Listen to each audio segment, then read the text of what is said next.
The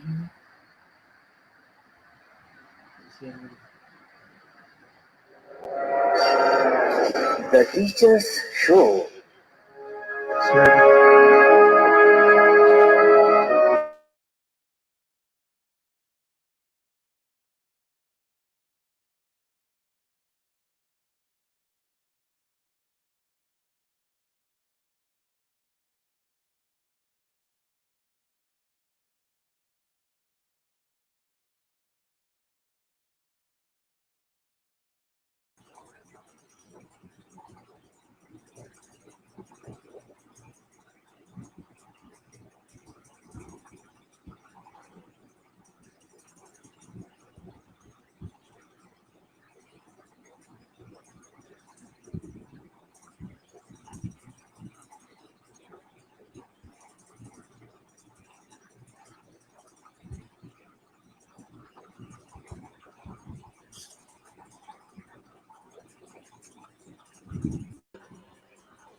आवाज नहीं आ रही है।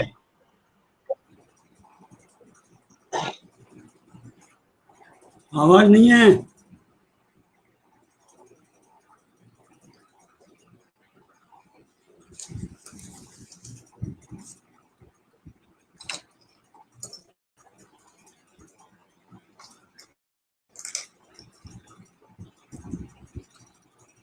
शो है ये सरकार, चलो जी हो जाओ तैयार, चलो जी हो जाओ तैयार। The Teachers Show है ये सरकार, The Teachers Show है ये सरकार, The Teachers Show है ये सरकार। The Teachers Show। नमस्कार, द टीचर शो के 100वें एपिसोड में आपका स्वागत है।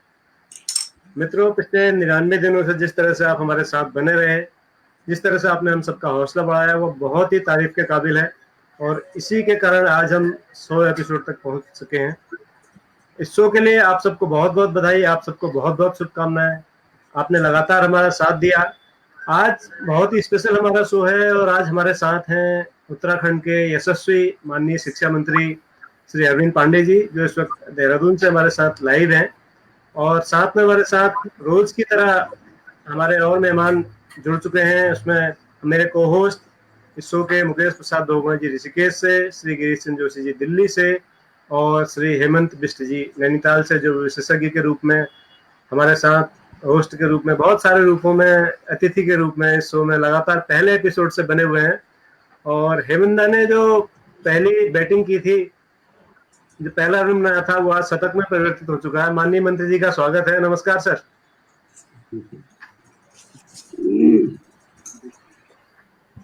आपका स्वागत है सर द टीचर शो में, बहुत बहुत स्वागत है आपका। प्रणाम सर। बहुत बहुत धन्यवाद। प्रणाम। जी सर, इससे पहले कि हम आगे बढ़े, मैं थोड़ा शो का बैकग्राउंड आपको बताना चाहूंगा। आज हमारा 100वां एपिसोड है। आप खेल मंत्री हैं, तो शतक का कितना महत्व होता है, आपसे बेहतर कोई नहीं जानता। आज हमने 14 जून को ये शो शुरू किया था और 14 जून को पहला एपिसोड था, जिसमें स्क्रीन पर हमारे साथ बैठे हुए नैनीताल के राष्ट्रपति पुरस्कृत शिक्षक हेमंत बिष्ट जी हमारे साथ थे। और तब से लगातार हम इस शो में आगे बढ़ रहे हैं। लगातार एक से बढ़ के एक शिक्षक हमारे इस शो में रहे हैं सर।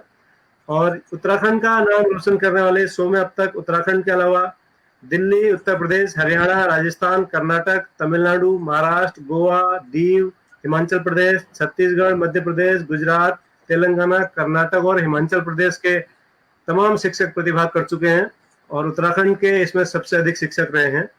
इसमें अब तक जिन शिक्षकों ने प्रतिभाग किया, उनमें से कई शिक्षक पद्मश्री पुरस्कृत थे, कई शिक्षक संगीत नाटक अकादमी के पुरस्कृत थे, बहुत सारे शिक्षक राष्ट्रपति अवार्डी थे और कई ऐसे शिक्षक भी थे सर जो जिनका नाम Guinness book of world records में अपनी उपलब्धियों के कारण, Limca book of world records में अपनी उपलब्धियों के कारण। और इस शो को शुरू करने की प्रेरणा हमें आपकी हरेला यात्रा से मिली। जब आप हरेला यात्रा पर निकले कोरोना काल में, तो हमें लगा कि हम भी कुछ कर सकते हैं। तो हमने भी पूरे देश के शिक्षकों में सकारात्मक वातावरण भेजने के लिए, सकारात्मक संदेश भेजने के लिए द टीचर शो स्टार्ट किया और जो भी ऊर्जावान शिक्षक हैं उन सबको इस शो में जोड़ने की कोशिश की। मेरे साथ पैनल में सर जो लोग हैं मैं उनका परिचय आपसे कराना चाहूंगा। सबसे पहले श्री गिरीश चंद्र जोशी जी हैं, जो पूर्व निदेशक हैं भारत सरकार में सांस्कृतिक स्रोत एवं प्रशिक्षण केंद्र नई दिल्ली में है, दिल्ली से हमारे साथ हैं। साथ में श्री हेमंत बिष्ट जी हैं, जो विशेषज्ञ के रूप में एंकर के रूप में हमारे साथ रहते हैं, नैनीताल से आप परिचित ही हैं।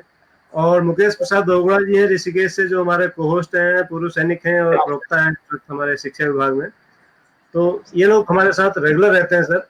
मैं सबसे पहले आपको बहुत बहुत धन्यवाद देना चाहूंगा कि आपने हमारे इतने दिनों की मेहनत को स्वीकार किया, इस शो में आमंत्रण स्वीकार किया, और पूरे देश के हजारों शिक्षक इस वक्त आपको देख रहे हैं।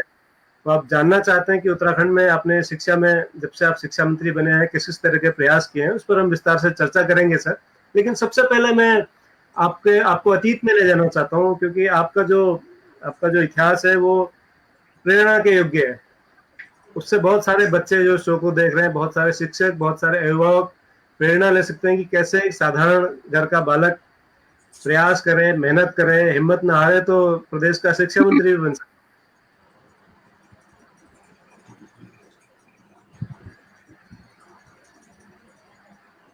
जी सर। जी मैं आपकी बात सुन नहीं पाया था, कट गया था, कनेक्टिविटी डिस्टर्ब थी। जी मैं ये कहना चाह रहा था सर कि हमारे शो में तमाम हजारों लोग इस शो को पूरे देश से देख रहे हैं। हम सबसे पहले ये जानना चाहते हैं सर, आपका जो शुरुआत रही, करियर की शुरुआत रही, पढ़ाई रही, बचपन रहा, उस सब के बारे में थोड़ा जानना चाहते हैं, क्योंकि आपका जो संघर्ष है वो अद्वितीय है, वो हम सब के लिए प्रेरणा का स्रोत हो सकता है, लेकिन वो सबको पता नहीं है। तो कुछ ही लोगों को पता है, तो वो सब तक पहुंचे, ये हम आपसे चाहते हैं कि वो आप हमें बताएं कृपया। मैं भट्ट जी आपसे, गिरीश जी को, हेमंत भाई को, मुकेश जी को और बहुत से तमाम विद्वान साथी जिन्होंने शिक्षा पे काम किया होगा, आज मुझको सुनने होंगे। मैं सबसे पहले आप लोगों को साधुवाद करता हूँ। आप लोगों ने इस कार्यक्रम पे मुझको भी जोड़ा, मैं इसके लिए आपका धन्यवाद देना चाहता हूँ। मैं भाई साहब, आवाज आ रही है आपको? जी हाँ, मैं भट्ट जी, मैं आपके माध्यम से जितने विद्वान साथी मुझे सुन रहे हैं, मैं आपसे कहना चाहता हूँ, मैं अपने आप में कोई बहुत बड़ी उपलब्धि नहीं हूँ, हम तो एक छोटी सी जिम्मेदारी को जो आप लोगों ने सौंपा है, देश की जनता ने सौंपा है, उसको निभा रहे हैं। और इसे निभाते हुए जो परिणाम आपको दिख रहे हैं ना, वही मेरी उपलब्धि है, वही पहचान है। रही बात कि हमारे संघर्ष का, तो मैं बाल्यकाल से संघर्ष से सेवक हूँ, और इसे उत्तराखंड प्रदेश को हम लोगों ने मुकदमे झेल के, जेल में काट के, थानों में बंद होके, मैं जहाँ रहता हूँ भट्ट जी, जिस जिले में रहता हूँ, हमने वहाँ के लोगों की भी प्रताड़ना झेली और पुलिस प्रशासन की भी प्रताड़ना झेली, लेकिन हमने उत्तराखंड प्रदेश को बनाने का जो सपना हम लोगों ने मन में संजोया था, उस प्रदेश को बनाने के लिए जो बचता था, जो संभव होता है, सब कुछ हम लोगों ने किया। इस प्रदेश के निर्माण में, इस प्रदेश की उपलब्धि, इस प्रदेश की पहचान वो है जिन लोगों ने अपने जान की शहादत दे दी। कई माँ थी जिन्होंने अपने बेटे खो दिए, कई ऐसी महिलाएं थी जो हमारी बहन के समान है, बेटी के समान है। आवाज थोड़ा साफ नहीं आ रही सर। जी आवाज स्पष्ट नहीं है सर। अब ठीक है सर। बहुत से लोग हैं जिन्होंने अपने परिवार की बहुत बड़ी कुर्बानी दी इस प्रदेश को बनाने के लिए। उसमें हम लोग का भी छोटा मोटा सहयोग रहा है। ये प्रदेश बनना चाहिए, और छोटा प्रदेश ये बहुत विकसित प्रदेश होना चाहिए। इस कल्पना को लेकर हमने प्रदेश का निर्माण किया, आप सबके सहयोग से। आप इसमें मेरा कोई संघर्ष या मेरा कोई अतीत वो कोई ज्यादा उपलब्धि का विषय नहीं है। अभी वर्चुअल संवाद है और आपने मुझको बुलाया और मुझे कुछ कहने का मौका दिया। ये छोटी सी उपलब्धि हो सकती है, लेकिन मेरे लिए बड़ी उपलब्धि है इस व्यवस्था को मैं संभाल रहा हूँ, पहले शिक्षा को। इस शिक्षा को संभालते हुए, इस प्रदेश की व्यवस्था को संभालते हुए इस डिपार्टमेंट की जो छवि बनी है, उसमें कहीं से कहीं अरविंद पांडे का कोई बहुत बड़ा योगदान है, मैं ये नहीं कहना चाहता। 100% इस डिपार्टमेंट की छवि आज बनी है, तो उसमें मेरे देवतुल्य जो शिक्षक बंधु हैं, शिक्षिका बहन है, और आप जैसे विद्वान साथी हो, ये आप लोगों का पुरुषार्थ, आप लोगों की ईमानदारी, आप लोगों की मेहनत है, जिसकी वजह से आज विद्यालय शिक्षा की छवि बनी है। मैं पहले से बोलता आया हूँ कि इतना अच्छा हमने विद्यालय शिक्षा में काम किया है, ये हम बोलते रहे, तो मुझे लगता है कि विद्यालय शिक्षा को उपलब्धि नहीं है। विद्यालय शिक्षा में बहुत कुछ अभी करने की आवश्यकता है, लेकिन आज जो भी उपलब्धि है और डिपार्टमेंट की छवि बनी है, ये हमारे विभाग के देवतुल्य शिक्षक बंधु और बहनों की वजह से बनी है, आप जैसे विद्वान साथियों की वजह से बनी है। मैं इसके लिए आप लोगों का धन्यवाद दूंगा। मैं और चाहता हूँ, यह जो विद्यालय शिक्षा की व्यवस्था चुस्त दुरुस्त होगी, इसको अरविंद पांडे कभी ठीक नहीं कर सकता जब तक आप जैसे विद्वान साथियों का, देवतुल्य शिक्षक बंधु बहनों का, जब तक आप लोगों का सकारात्मक आशीर्वाद नहीं मिलेगा, तब तक इस डिपार्टमेंट में अभी बहुत सी चीजों को ठीक करना है, जिसमें मुझे आपकी सहयोग, आपकी मदद की आवश्यकता मुझे पड़ेगी। और अभी समय ये नहीं देखना चाहिए कि समय ज्यादा या कम है, हम आज में जीने वाले लोग हैं, और आने वाला कल इसको आवाज स्पष्ट नहीं आ रही सर, बीच में कट जा रही, थोड़ा आगे आगे बोलिएगा सर। और अच्छा बेहतर करना है जी, तो हमको आपको दोनों को मिलके, जिन लोगों ने अपनी जान की शहादत देके जिंदगी को शहीद बना के हमारे बीच से चले गए, उनके सपनों को, उत्तराखंड को अच्छा करने के लिए मुझे आप लोगों का सहयोग, आपके पास चाहिए। एक छोटी सी मैं बात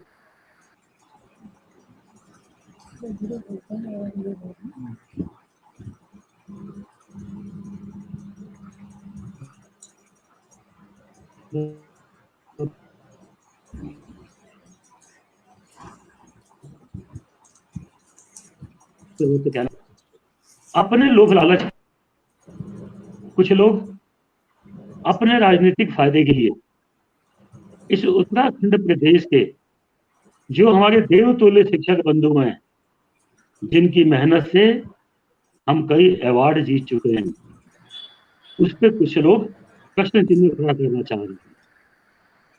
तो मैं शिक्षक बंधुओं से कहना चाहूंगा, जो बहुत ईमानदारी से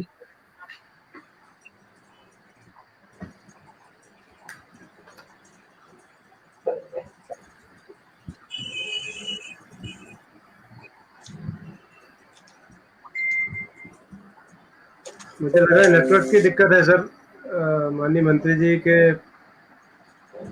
स्क्रीन पर फ्रीज दिख रहे हैं। हाँ, वो देहरादून से हैं या कहीं और से हैं? देहरादून से है सर, देहरादून से। प्रदेश को आगे ले जाना चाहते हैं। आप लोगों की बहुत बड़ी भूख है, मैं जानता हूँ, जितने शिक्षक बंधु हैं।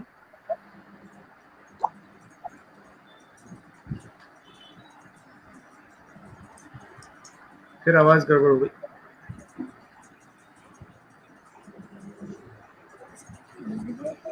भट्ट जी, मैं सिर्फ ये कहना चाहूंगा कि ये जो कुछ कमेंट्स आ रहे हैं ना, पॉलिटिकल कमेंट्स हैं कि ये प्रशासनिक एडमिनिस्ट्रेटिव, वो हम नहीं लेंगे आज, अनफॉर्चुनेटली।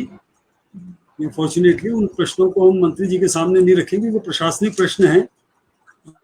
हम उनसे उनके ही नीतियों के बारे में बात करेंगे, उनकी उपलब्धियों के बारे में बात करेंगे।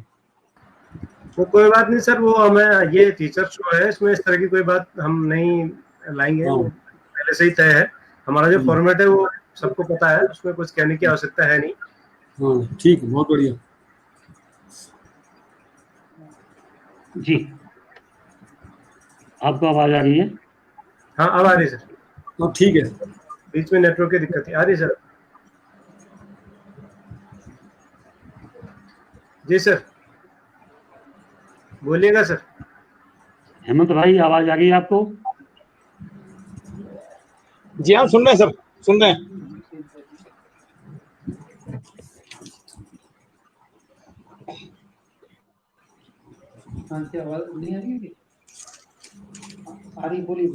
हाँ हेमंत भाई, आवाज आ गई? रही सर, बड़ी आवाज आ रही है आपको?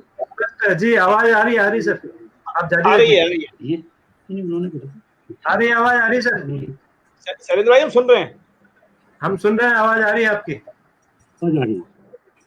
मैं आप सभी शिक्षक बंधु से कहना चाहता हूँ कि जिस विद्यालय शिक्षा के वेतन से हम लोगों का जीवन चलता है, हमारे बच्चे पढ़ रहे हैं, और उस मेहनत को आप बहुत ईमानदारी से, मेरे शिक्षक बंधु, आप जिम्मेदारी से काम कर रहे हैं। मैं जानता हूँ डिपार्टमेंट की छवि आज जो बनी है, ये आप लोगों की मेहनत से बनी है। ऐसे देवतुल्य शिक्षक बंधुओं की मेहनत पे कुछ राजनीतिक लोग छींटा मारना चाहते हैं, धब्बादार बनाना चाहते हैं। मैं कहना चाहता हूँ जो चुनाव आएगा तो कोई किसी की भी विचारधारा हो, जहां मर्जी वहां वोट डाले, कोई दिक्कत नहीं है। मैं ये बिल्कुल नहीं बोल रहा हूँ कि मेरे काम के बदले मुझे वोट देना, बिल्कुल नहीं। प्रत्येक व्यक्ति की अपनी अपनी सोच है, अपनी विचारधारा है। जब चुनाव का वक्त है, जहां मर्जी वहां वोट दो। लेकिन मैं चाहता हूं कि जिस विद्यालय शिक्षा को, जिसकी छवि को हमारे शिक्षक बंधु इतनी ईमानदारी से आगे ले जा रहे हैं, उस पर किसी राजनीतिक दल के व्यक्ति का अधिकार नहीं है, उनको हक नहीं है कि आपकी मेहनत पे वो धब्बा लगाए। और मैं चाहता हूं कि जिस विद्यालय में आप कठिन परिश्रम कर रहे हैं, आप आम जनमानस के विश्वास को आप जीत रहे हैं। मेरा सरकारी विद्यालय का टीचर, अध्यापक, जिसको मैं अपना गुरु मानता हूँ, आज वो आम जनता के विश्वास को जीतने में सफल हो रहा है। मेरी आत्मा जानती है, मैं बहुत निकट से देख रहा हूं। मैं उस पर किसी राजनीतिक दल के किसी व्यक्ति को छींटा कसने का, टिप्पणी करने का कोई अधिकार नहीं है। और मैं आपके माध्यम से, वो लोग मेरी आवाज को भी सुन रहे हैं, मैं उनको बिल्कुल सख्ती से कहना चाहता हूँ कि अरविंद पांडे मंत्री है, व्यक्तिगत मेरे पे जो आरोप प्रत्यारोप लगाओ, राजनीतिक तौर से लगाओ, मेरी पार्टी पे लगाओ, हम बर्दाश्त करेंगे। लेकिन मेरे शिक्षक जो देवतुल्य काम कर रहे हैं, उनकी मेहनत पे कोई उंगली उठाएगा, उनको कोई छींटा कसी करेगा, हम कतई बर्दाश्त बिल्कुल नहीं करेंगे। हम उनको मुंह तोड़ जवाब देंगे। जिसे विभाग काम खाते हैं उस पर छेद किसी कीमत पर नहीं लगेंगे। जिससे हमारी इमेज बन रही है, पहचान बन रही है, मैं भी वेतन भत्ता लेता हूं, हम उस पर बिल्कुल धब्बा नहीं लगने देंगे। और इस नाते मैं आपसे अपील करता हूँ कि जितने शिक्षक बंधु आज मुझे सुन रहे हैं, आप ऐसे साजिशों को जो अपने राजनीतिक स्वार्थ के लिए देवतुल्य विभाग पे, देवतुल्य शिक्षकों की मेहनत पे वो लोग टिप्पणी करें, उनको मुंह तोड़ जवाब सब से नहीं, आप अपने काम के बंधु को देंगे, मुझे विश्वास है।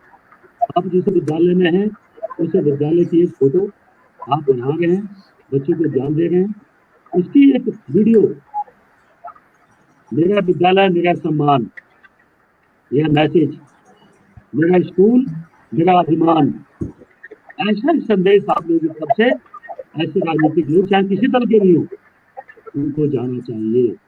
यह हम लोग का नैतिक दायित्व भी बनता है। हम जिस डिपार्टमेंट के लिए काम कर रहे हैं, उसी डिपार्टमेंट के प्रति हमारे दोस्तों मर्यादा है। ये अपनी मर्यादा पर कोई बात नहीं लेने देनी चाहिए, ये हमारा दायित्व है। तो भाई जी, मेरी कोई व्यक्तिगत कोई उपलब्धि नहीं है, मेरी उपलब्धि आप लोग हो, आप लोगों के साथ मिलकर मैं काम करना चाहता हूँ। इसे प्रदेश को हम नया आयाम देना चाहते हैं, मिलजुल के एक दूसरे के सहयोगी बनकर, ये मेरी उपलब्धि है। बाकी इसके अलावा मेरी कोई उपलब्धि नहीं। जो आपके बीच में मैं काम करूंगा, जो गरीबों के बच्चे का उत्थान होगा ना, ये मेरी उपलब्धि है, इसके अलावा कोई उपलब्धि। धन्यवाद सर, आपने बहुत सकारात्मक संदेश हम सबको दिया, और मुझे नहीं लगता कि आपके जैसा नेतृत्व कहीं पूरे दुनिया में होगा, जो अपने शिक्षकों के साथ इतनी मजबूती से आप खड़े हैं। ये बहुत ही कमाल का आपका विचार है हम सब शिक्षकों के प्रति, और हम इस सब के लिए आपके आभारी हैं, आपको धन्यवाद ज्ञापित करते हैं सबसे पहले। दूसरा सर, मैं फिर आपको ले जाना चाहूँगा आपके बचपन की ओर, आपकी पढ़ाई के दिनों की ओर, क्योंकि आपने बहुत संघर्ष के साथ पढ़ाई की, और तब और अब आप तुलना करते होंगे, तो कभी आपने सोचा नहीं होगा कि आप एक दिन इस प्रदेश के शिक्षा मंत्री बनेंगे। तो बचपन कैसा बीता सर, किस तरह से आपने संघर्ष किया, थोड़ा हम जरूर जानना चाहेंगे सर। ये मैं आप लोगों के लिए नहीं कह सकता, आप लोगों को बहुत योग्य लोग हैं, विद्वान लोग, और मैं आप लोगों के लिए तो नहीं कहूँगा, लेकिन मेरे जीवन का छोटा मोटा कुछ हिस्सा ना, जो हमारे प्रदेश के जो बच्चे हैं, आवाज साफ नहीं आ रही सर। तो इसके प्रदेश के बच्चे हैं। हेलो जी, हाँ सर, आवाज आ रही है जी, बीच में कट रही। मेरे जीवन की कोई ऐसी उपलब्धि या ऐसा कोई घटनाक्रम नहीं है जिससे कि मैं आपको प्रेरित कर सकूँ, आप लोग सब लोग विद्वान लोग हो। लेकिन मैं ये उसे कहना चाहूँगा, तो जो प्रदेश के नौनिहाल है, जो हमारे बच्चे हैं, जिनको आगे चल के प्रदेश को संभालना है, मैं निश्चित उनके लिए तो मैं कह सकता हूँ कि मैं बहुत अभाव वाले परिवार से निकला हूँ, बहुत ही अभाव, इसका शब्दों में व्याख्या नहीं किया जा सकता।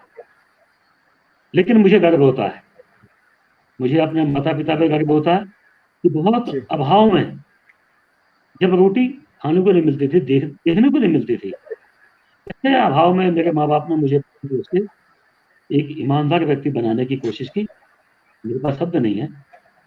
और निश्चित ही जब हम विद्यालय शिक्षा में, स्कूली शिक्षा जब हमारी होती थी, तो विद्यालय शिक्षा मंत्री बनना ये तो बहुत बड़ी बात है।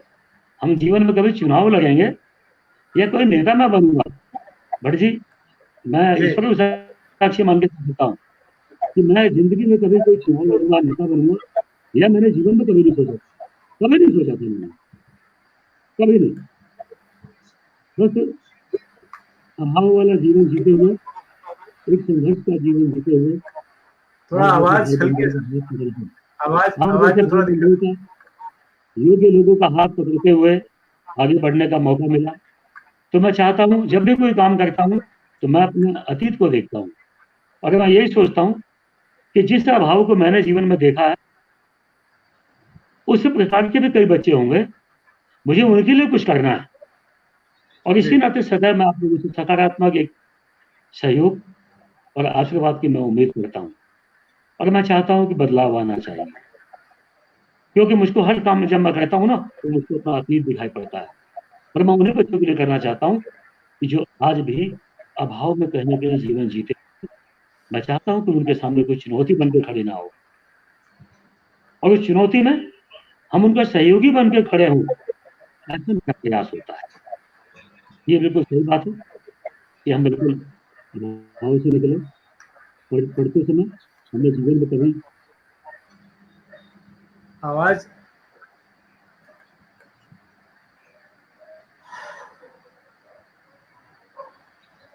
मुझे लगता है सर कनेक्टिविटी चले गई है फिर नेता से बनने की, या कभी हम लोगों को ख्वाब में कभी नहीं होगी, कभी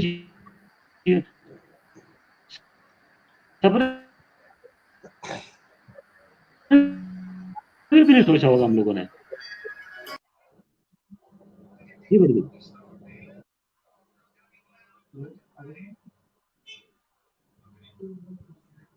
बोलिए भाई साहब, मुकेश जी आवाज आ रही है? जी हाँ सर, आ रही, हम सुन रहे हैं आपको, हम सुन रहे हैं आपको, आप बोलिए, हम सुन रहे हैं आपको। तो आज हम जहाँ भी हैं, ये उत्तराखंड प्रदेश की जनता का आशीर्वाद है, आप जैसे बंधुओं का आशीर्वाद है। और इसको मैं चाहूंगा, मेरी जिंदगी का ध्येय है कि आप जैसे विद्वान साथियों का मुझे सहयोग मिलेगा तो हम कभी आपके सहयोग को कोई प्रशंसा में खड़ा नहीं होने देंगे।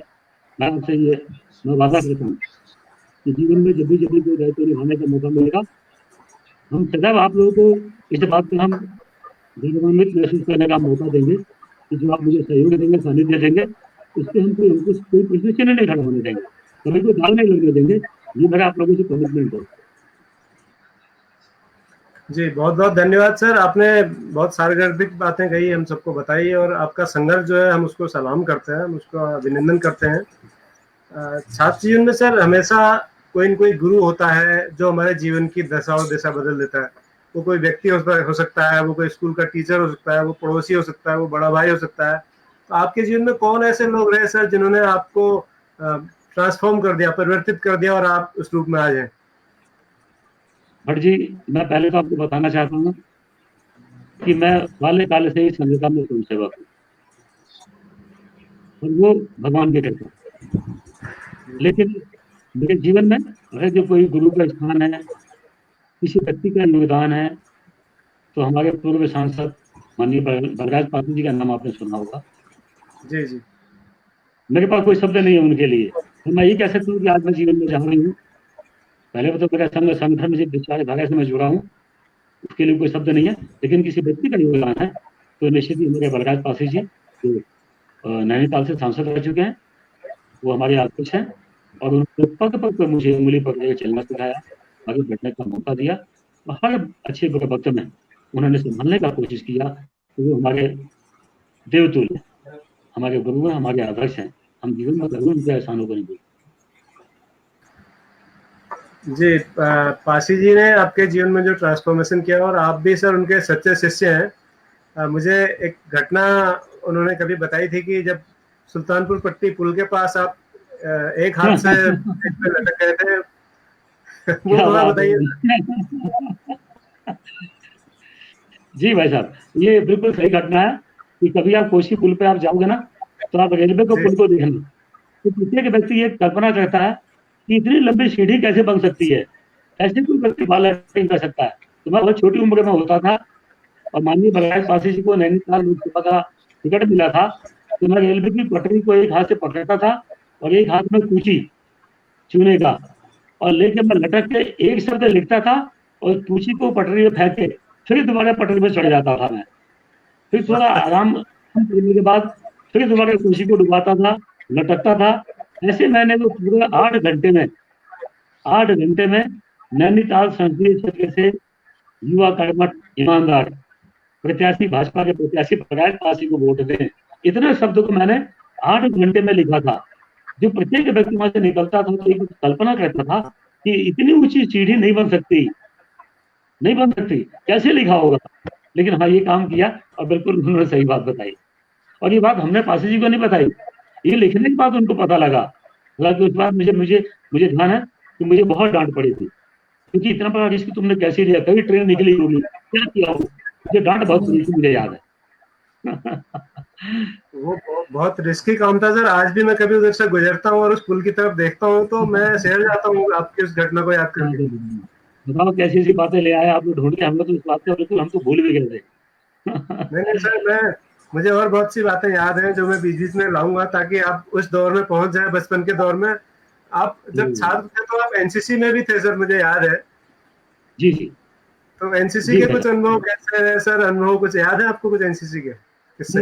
भाई साहब, इंटर कॉलेज भाजपा में पढ़ता था जी, तो मैं एनसीसी कैडेट था। तो जब एनसीसी मैंने ज्वाइन की तो मैं जब क्लास 9th में था मैं, तो जब मैं 9th में गया, विद्या मंदिर से गया था, तो मैंने तय किया कि मैं एनसीसी में जाऊंगा और मुझे अंडर अफसर बनना है। मैंने तय किया था।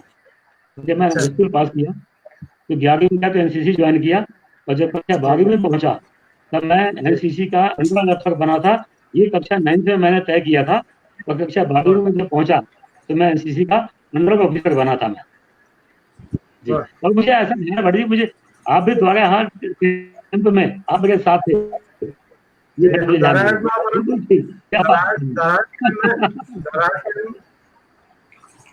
द्वाराहाट कैंप में आप और हम साथ थे सर, और द्रोणागिरी की यात्रा भी साथ करने की कोशिश हमने की थी, आपको याद होगा। तो वो बहुत बचपन की याद है। मुझे ध्यान आ गया, मुझे गहरी चोट हो गई थी मेरे ऊपर जब क्रॉस कंट्री हम दौड़ रहे थे। बिल्कुल अचानक मुझे ध्यान आ गया। ये बात मैंने आज किसी को नहीं बताई, मैं भूल गया था। जब क्रॉस कंट्री दौड़ चल रही थी उस समय कोई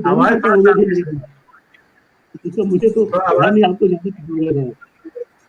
हाँ, मुझे याद है सर, वो घटना मुझे आज भी याद है। और आप तभी से इतनी जिज्ञासा वाले व्यक्ति हैं, तो निश्चित रूप से आपको सफल होने का। बातें बच्चे वाली काल्पनिक बातें होंगी, लेकिन मुझे ध्यान है कि कोई जैसी घटना घटी याद होंगी जी। काल्पनिक बातें नहीं है सर, आपके साथ ऐसी अचंभित काम आपने किए हैं। जैसे अभी कुछ साल पहले जब आप भाजपुर के विधायक थे, तो आपको मैं याद दिलाऊं कि आप एक जाड़ों के दिनों में साइबेरियन क्रेन्स आते हैं वहाँ बौर जलाशय में, एक क्रेन घायल था डैम में, और आप जो है कपड़ों सहित उसको बचाने कूद गए पानी में। आपने बिल्कुल अपनी जान की परवाह नहीं की एक पक्षी को बचाने के लिए। ये आप कैसे कर लेते हैं सर? हम 5 साल लोग थे, क्योंकि जीप से हम चल के आ रहे थे, जीप से। आवाज साफ नहीं है सर। जी। तो ऐसे हम लोग 5-7 लोग बचे थे, एक ही उम्र के थे हम लोग। तो बिल्कुल ये घटना घटी थी। तो बोला कि वो पक्षी खत्म हो जाएगा तो मैं बता सकता हूँ। तो साथ के लोगों को लगा कि पानी में कैसे तैर सकते हैं, उनको बस्ती कहा, मैं नहीं, मैं बता सकता हूँ। तो ऐसे में पानी में गया तो साथ के लोग, एक बच्चा उसमें ऐसा था संभल गए, उनकी हत्या हो गई, आज भी जिंदा नहीं है। तो उनको भय हुआ ये तो था पानी है डैम में। आवाज आवाज माननीय मंत्री जी, आवाज थोड़ा साफ नहीं है सर। हम आपकी इतनी अच्छी अच्छी बातें ठीक से सुन नहीं पा रहे। आप इतनी अच्छी बातें बता रहे हैं लेकिन बीच में डिस्टर्ब हो रहा है आवाज से। जी सर, आवाज आ रही? अब आ रही सर आवाज। आवाज जी जी आवाज आ रही है? जी सर, आ रही सर। जी सर। तो मैं डैम में जब मैं पानी में घुसने को तैयार हुआ तो साथ के साथियों को लगा कि पानी तो अथाह है, शायद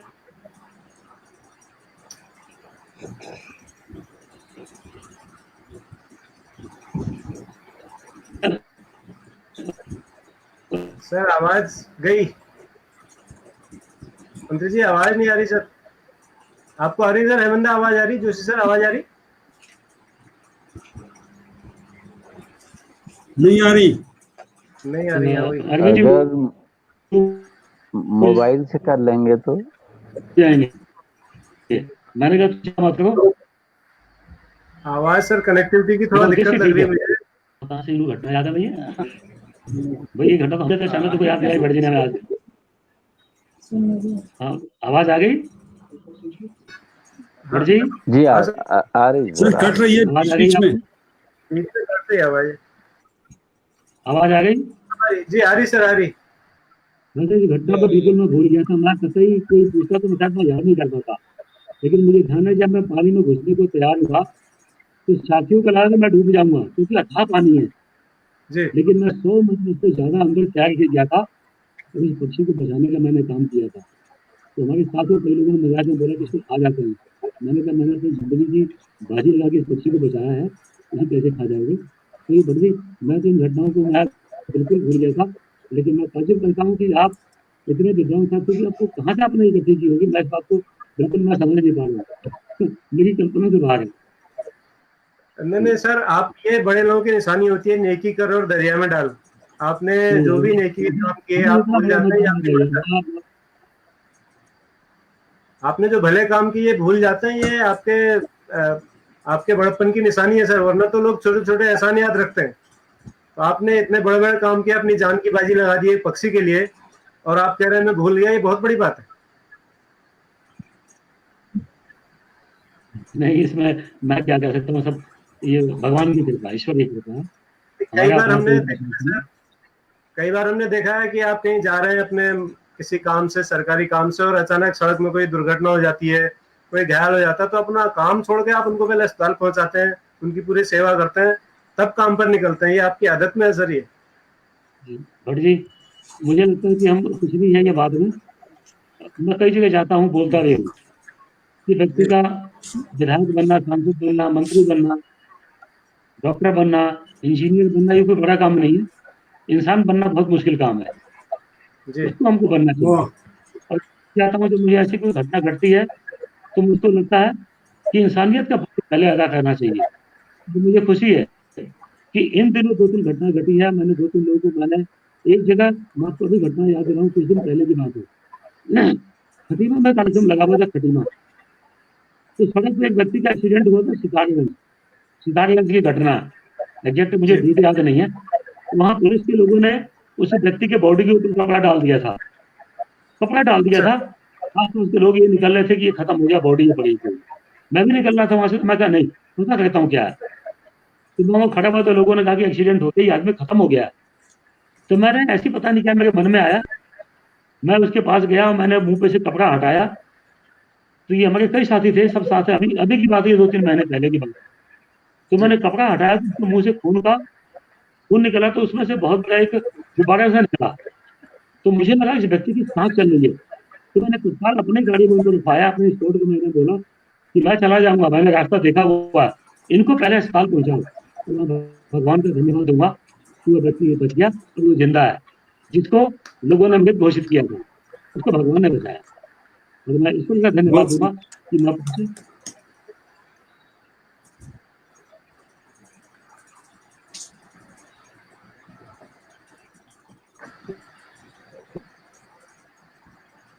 नेटवर्क फिर चला गया मुझे लगता है सर, माननीय मंत्री जी का थोड़ा टेक्निकल। हेलो हेलो, आवाज सर आ रही है मंत्री जी, आप सुन पा रहे हैं क्या जोशी सर? बीच में आवाज चली गई थी सर। नहीं बढ़िया। तो मैं यही बोला कि ये तो देवी कृपा है, ये भगवान की कृपा है कि हमको इतने अच्छे काम में शामिल होने का मौका मिला कि किसी की जिंदगी बची, किसी माता बेटा बचा, किसी बहन का पति बचा। मुझे इस बात की खुशी है और वो जिंदा है। तो ऐसा काम करने का दुर्घटना किसी की ना हो, कोई दुर्घटना में ना मरे। भगवान सबको स्वस्थ रखे, सबको अच्छी बुद्धि दे ताकि ऐसी घटना हम लोग के जीवन में ना घटे। ये आप सर इतने सहजता से इन बातों को कह जाते हैं, ये बहुत बड़ी बातें हैं, ये छोटी बातें नहीं है। लेकिन ये आपका अंदाज है कि इतने सहजता से आप इन चीजों को कह लेते हैं, ये बहुत अच्छी बात है। मैं और भी बहुत सारी ऐसी घटनाओं का जिक्र अभी आपको याद दिलाऊंगा सर धीरे धीरे जब हम आगे बढ़ेंगे कार्यक्रम में। लेकिन उससे पहले मैं, आप जैसे ही लगातार इतने सालों से सार्वजनिक जीवन में हैं, अच्छे बुरे दिन आपने बहुत सारे देखे हैं, बहुत बहुत खराब दिन भी दौर से भी आप गुजरे हैं, मुझे मालूम है, और बहुत अच्छे खुशी के पल भी आपको मिले हैं। लेकिन मैंने आपको जितना देखा, आप संभाव में रहे हमेशा। ऐसा कैसे कर लेते हैं सर? आप दुख भी प्रकट नहीं होने देते और खुशी में भी बहुत ज्यादा प्रसन्न नहीं होते। ये गीता का उपदेश आपने बिल्कुल आत्मसात किया हुआ अपने अंदर। गीता में भगवान श्री कृष्ण ने कहा है कि जीवन में जो भी घटनाएं घटती हैं सब प्रभु के द्वारा होती हैं, और जीवन में कभी भी सुख और दुख को, इसके लिए दो मापदंड नहीं होना चाहिए। सब दिन भगवान के दिए हुए हैं, सब घटना भगवान की दी हुई है। तो व्यक्ति को जीवन में अगर जो कष्ट आता है तो वह व्यक्ति के जीवन का इम्तिहान होता है, उससे कभी विचलित नहीं होना चाहिए। और इसका यह भी उद्देश्य नहीं कि व्यक्ति दुखों से विचलित होकर दिशाहीन हो जाए, चाहे लाखों को ढिलाई आ जाए। व्यक्ति को कभी दिशाहीन नहीं होना चाहिए। व्यक्ति को कभी अपना उसूल सिद्धांत इसके खिलाफ जाकर अपने सुख सुधार के लिए कभी समझौता नहीं करना चाहिए। और हमेशा मैं जब भी विचलित होता हूँ तो ज्यादा तो नहीं, लेकिन कभी कभी हमारे मार्गदर्शक हैं, माननीय बलराज जी हैं, आप जैसे भाई लोग हैं, गीता का इतना बड़ा धर्म ग्रंथ है जिसको पढ़ने से, सुनने से, महापुरुषों की बाणी सुनने से कहीं कहीं आत्मबल मिलता है, जिससे कि सब कर जाता है और बहुत सुखद जीवन का हिस्सा है। जब भगवान ने हमको जिंदगी में सुख दिया ना, तो उसने दुख का हिस्सा भी दिया है। उसको बहुत सहजता के साथ जीवन जीना चाहिए, कभी विचलित नहीं होना चाहिए। सब भगवान का दिया हुआ है, कभी नहीं घबराना चाहिए। जी बहुत बहुत धन्यवाद सर। आपने विभाग में आते ही सर हमारे शिक्षा विभाग में एनसीईआरटी की किताबें पूरे प्रदेश में लागू की, जो कि बहुत ही सराहनीय कदम था। और जो हमारे गरीब माता पिता थे, गरीब बच्चे थे, उनको सस्ती किताबें उपलब्ध हुई। और लेकिन इसका दूसरा पक्ष भी है कि जो महंगी किताबों के प्रकाशक थे, जो निजी स्कूल वाले थे, उनको बहुत आर्थिक नुकसान हुआ होगा। तो वो दबाव आप पर बहुत सारा पड़ा होगा सर, उससे आपने कैसे आप निपटे उससे? भट्ट जी, जब ये दौर चला था, एनसीईआरटी का पाठ्यक्रम हमने लागू करने का निर्णय लिया, जी जी, तो मैं सबसे पहले अपने मुख्यमंत्री जी का मैं धन्यवाद दूंगा, अपनी सरकार का धन्यवाद दूंगा कि पूरी सरकार हमारे साथ खड़ी थी। और उसमें जो हमारे शिक्षक बंधु हैं, आप लोगों ने सकारात्मक मन से आशीर्वाद दिया और ऐसी घड़ी में आप लोग साथ खड़े थे। और हमारा उद्देश्य गलत नहीं था। मैंने ये तय किया था कि जब शिक्षा मंत्री बनने का मौका मिला तो मैंने तय किया कि जिस किताब से करोड़पति का बेटा पढ़ेगा उसी से गरीब का बेटा पढ़ेगा। और ये बीच की माफिया गर्दी है, इसको समाप्त करना है। तो कई तरह की बाधाएं आई भट्ट जी, वो शब्दों से कहना आज की डेट में ठीक नहीं होगा, क्योंकि वो दौर पीछे निकल गया। इसको राजनीतिक लोग अपने शब्दों में अपनी उपलब्धि बता के कई तरह का बोल सकते हैं, लेकिन भट्ट जी मैं उनसे बिल्कुल नहीं जाना चाहता। किसी की निजी शब्दों से ना किसी के दिल पे ठेस पहुंचे, किसी का अपमान हो, ये मेरा उद्देश्य नहीं भट्ट जी। हम तो आपका धन्यवाद देंगे, और जिन साथियों को नुकसान भी हुआ होगा हमारे किसी निर्णय की वजह से, हम उसे क्षमा चाहते हुए मैं एक ही बात कहूंगा कि विद्यालय शिक्षा के हित में, आम जन मानस के हित में जो भी निर्णय लेना होगा हम लेंगे। लेकिन ये तय है कि जो लोग इसमें गलत हैं उनका नुकसान होगा, उसको हम शायद नहीं बचा पाए। एक ही विकल्प है कि जो सही व्यक्ति हैं उनका कभी मेरे होते हुए अहित नहीं होगा। ये मैं बिल्कुल आप लोगों से कमिटमेंट करता हूँ। और ये जो वर्चुअल संवाद चल रहा है, इस संवाद के माध्यम से भी कहना चाहता हूँ कि कभी किसी सही व्यक्ति का नुकसान नहीं होगा। जो लोग 1 रुपया इन्वेस्ट करते हैं, तो जिन्होंने शिक्षा को व्यावसायिक बना रखा है, निश्चित ही उनको थोड़ी बहुत दिक्कत आई, लेकिन उनको भी लगा कि नहीं, अब ये वक्त की आवाज है, वक्त की मांग है। और आपने देखा कि नई शिक्षा नीति पढ़ी अब आई है, इस पर कहीं न कहीं सब उन चीजों को निर्देशित करती है, दर्शाती है कि अब माफिया गर्दी के लिए शिक्षा के बाजारी गांजा में अब बढ़ावा नहीं मिलेगा। कहीं न कहीं अपनी संस्कृति को, बच्चों के चरित्र को, रोजगार शिक्षा, वोकेशनल शिक्षा, इसको ज्यादा महत्व दिया जाएगा। ये हमारे देश की भारत सरकार ने, शिक्षा विभाग ने जो तय किया है, अपना जो मैंने एनसीईआरटी लागू की, या अब उस पर कुछ भी कहना, टिप्पणी करना ठीक नहीं, लेकिन एक बदलाव, अच्छा बदलाव है, जिसमें आप लोगों का सहयोग, सानिध्य मिला। मैं आप लोगों का धन्यवाद दूंगा। प्रदेश की जनता ने मेरा साथ दिया, अभिभावकों ने साथ दिया, जिसकी वजह से हमारा मनोबल बढ़ा और मैं कहीं विचलित नहीं हुआ, कभी से कहीं तो विचलित नहीं हुआ और आगे भी नहीं होऊंगा। मैं हमेशा आप लोगों के साथ खड़ा हूँ। और मैं इस रोजगार समाज के माध्यम से जो नई शिक्षा नीति लागू हुई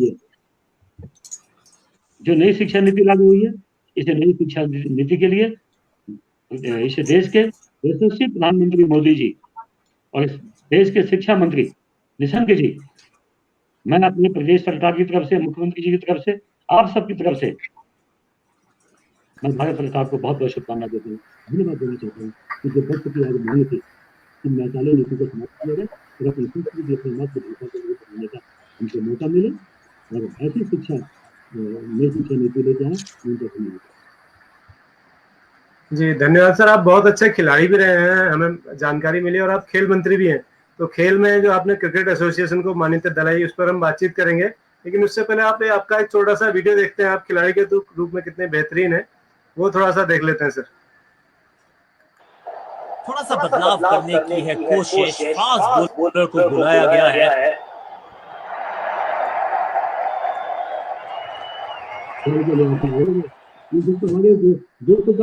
आगे वाले पांव को आगे की तरफ बढ़ाया और रक्षात्मक अंदाज में खेला। बल्लेबाज के मन में है थोड़ी सी शंका, अभी भी है खामोश। 6 नहीं, 8 नहीं, 10 रन दीजिए इस शॉट को, इतनी दूर गई है गेंद एकदम स्लॉट में और पार्क किया पार्किंग लॉट में, कोई रन नहीं।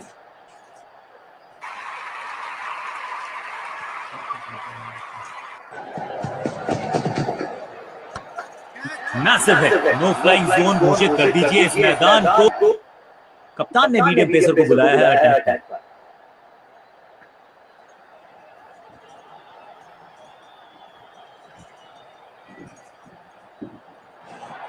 बीटन, सटीक गेंद, डॉट गेंद।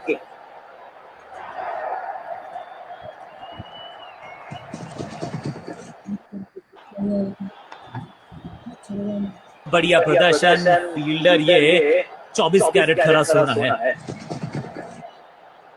समय है स्पिन के इंट्रोडक्शन का, शुरुआत कर रहे हैं ऑफ स्पिनर के साथ। जिस दिशा से आई थी उसी दिशा में भेज दिया गेंद को, बॉलर की हुई है दुर्दशा।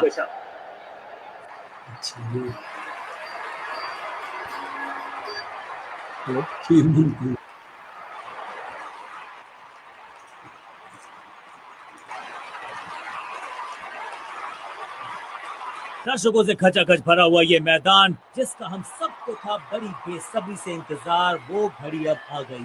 दोनों टीम तैयार हैं, एक्साइटेड हम हैं और मजबूत कॉन्टेस्ट की है उम्मीद, क्योंकि both sides are equally matched.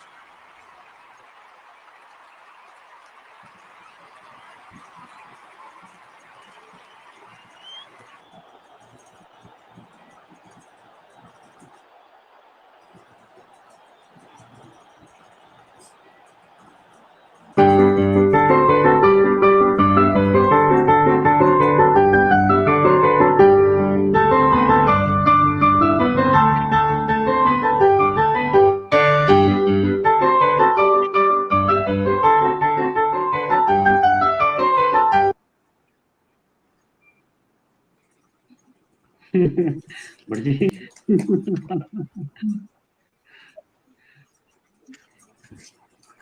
आप खिलाड़ी भी बहुत बढ़िया है सर और खेल प्रशासक भी बहुत अच्छे हैं। मैं अगर बात करूं बीसीसीआई से जो मान्यता की बात थी उत्तराखंड क्रिकेट बोर्ड को, वो कोई नहीं करा पाया पिछले 20 सालों में, और आपने आते ही चुटकियों में ये मामला सुलझा दिया सर। और पूरे प्रदेश के खिलाड़ी इसके लिए आपके लिए आभारी रहेंगे हमेशा। कैसे आप ये सब कर पाए? भट्ट जी, जो आपने वीडियो दिखाई है ये मेरी कोई उपलब्धि नहीं है, लेकिन मैं जीवन में शायद कभी नहीं भूल पाऊंगा कि जब मैं बीसीसीआई की मान्यता लेने चला जी तो मुझे मालूम था कि मेरे रास्ते में इस काम को अंतिम छोर तक पहुंचाने में बहुत कठिनाइयों का सामना करना पड़ेगा, लेकिन साफ नीयत से काम करने वाले व्यक्ति का साथ हमेशा भगवान देता है। अगर तो भट्ट जी क्या बात है कि इस काम में एक पैसे का अगर कोई स्वार्थ लेके मैं चला होता, कोई मेरा निजी लाभ होता, इस सोच से चला होता, तो बीसीसीआई की मान्यता शायद कभी नहीं मिलती। मुझे लगा कि मेरे खेल मंत्री होते हुए अगर जो बीसीसीआई की मान्यता नहीं मिली तो जीवन में शायद कभी नहीं मिलेगी।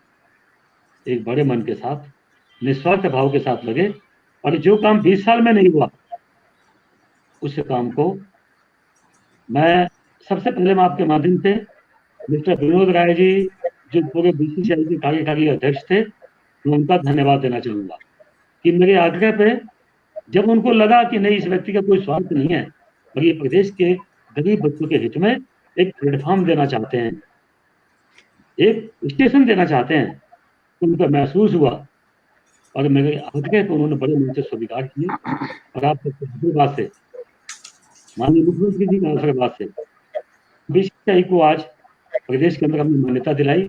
और मुझे बहुत खुशी होती है कि जब अंडर 16, अंडर 17, अंडर 19 जब ये गेम होते हैं और जब बच्चे सिलेक्शन के लिए जाते हैं, ट्रायल के लिए जाते हैं, तो मुझे बहुत खुशी मिलती है। ये है मेरी उपलब्धि। और ये मैं स्पोर्ट्स मैन नहीं हूँ, मैं कभी स्पोर्ट्समैन नहीं रहा, मेरी कोई उपलब्धि नहीं है, लेकिन मेरी उपलब्धि है तो मैं भगवान का धन्यवाद देता हूँ। मैं उत्तराखंड प्रदेश के जो मेरे बच्चे हैं जिनको क्रिकेट में बहुत आगे बढ़ना है, मैं उन बच्चों को, उनके माता पिता को धन्यवाद देना चाहूंगा जिन्होंने मुझे मन से आशीर्वाद दिया, ताकि यह उपलब्धि उत्तराखंड को आनी चाहिए। और ये उत्तराखंड प्रदेश की उपलब्धि है, यह अरविंद पांडे की उपलब्धि नहीं है। और मैं भगवान से प्रार्थना करूंगा कि जिस उद्देश्य को लेके हमें बीसीसीआई की मान्यता मिली, वो उद्देश्य 100% सफल होना चाहिए। इसमें दलालों के लिए कोई जगह नहीं होनी चाहिए, ताकि हमारे गरीबों के बच्चों को और योग्य बच्चों को, चाहे किसी बड़े के नहीं हो, किसी जाति बराबरी, मुझे लग रहा है सर जो बच्चा योग्य है उसको आगे आना चाहिए।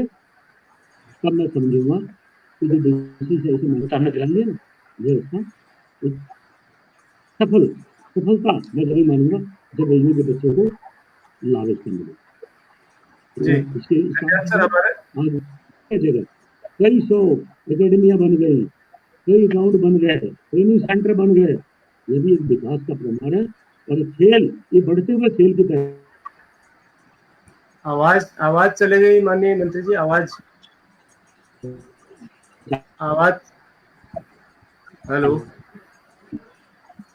हेलो सर, आवाज नहीं सुन पा रहे हैं आपकी, नेटवर्क की लग रहा है दिक्कत है कुछ। शैलेंद्र जी को फोन कर। हाँ नेटवर्क की दिक्कत है सर। हेमंदा, मैं कह रहा हूँ शैलेंद्र जी को फोन करें थोड़ा। हाँ आगे ये पूरे प्रदेश की उपलब्धि है, हमारी सरकार की उपलब्धि है, हमारे मुख्यमंत्री प्रदेश।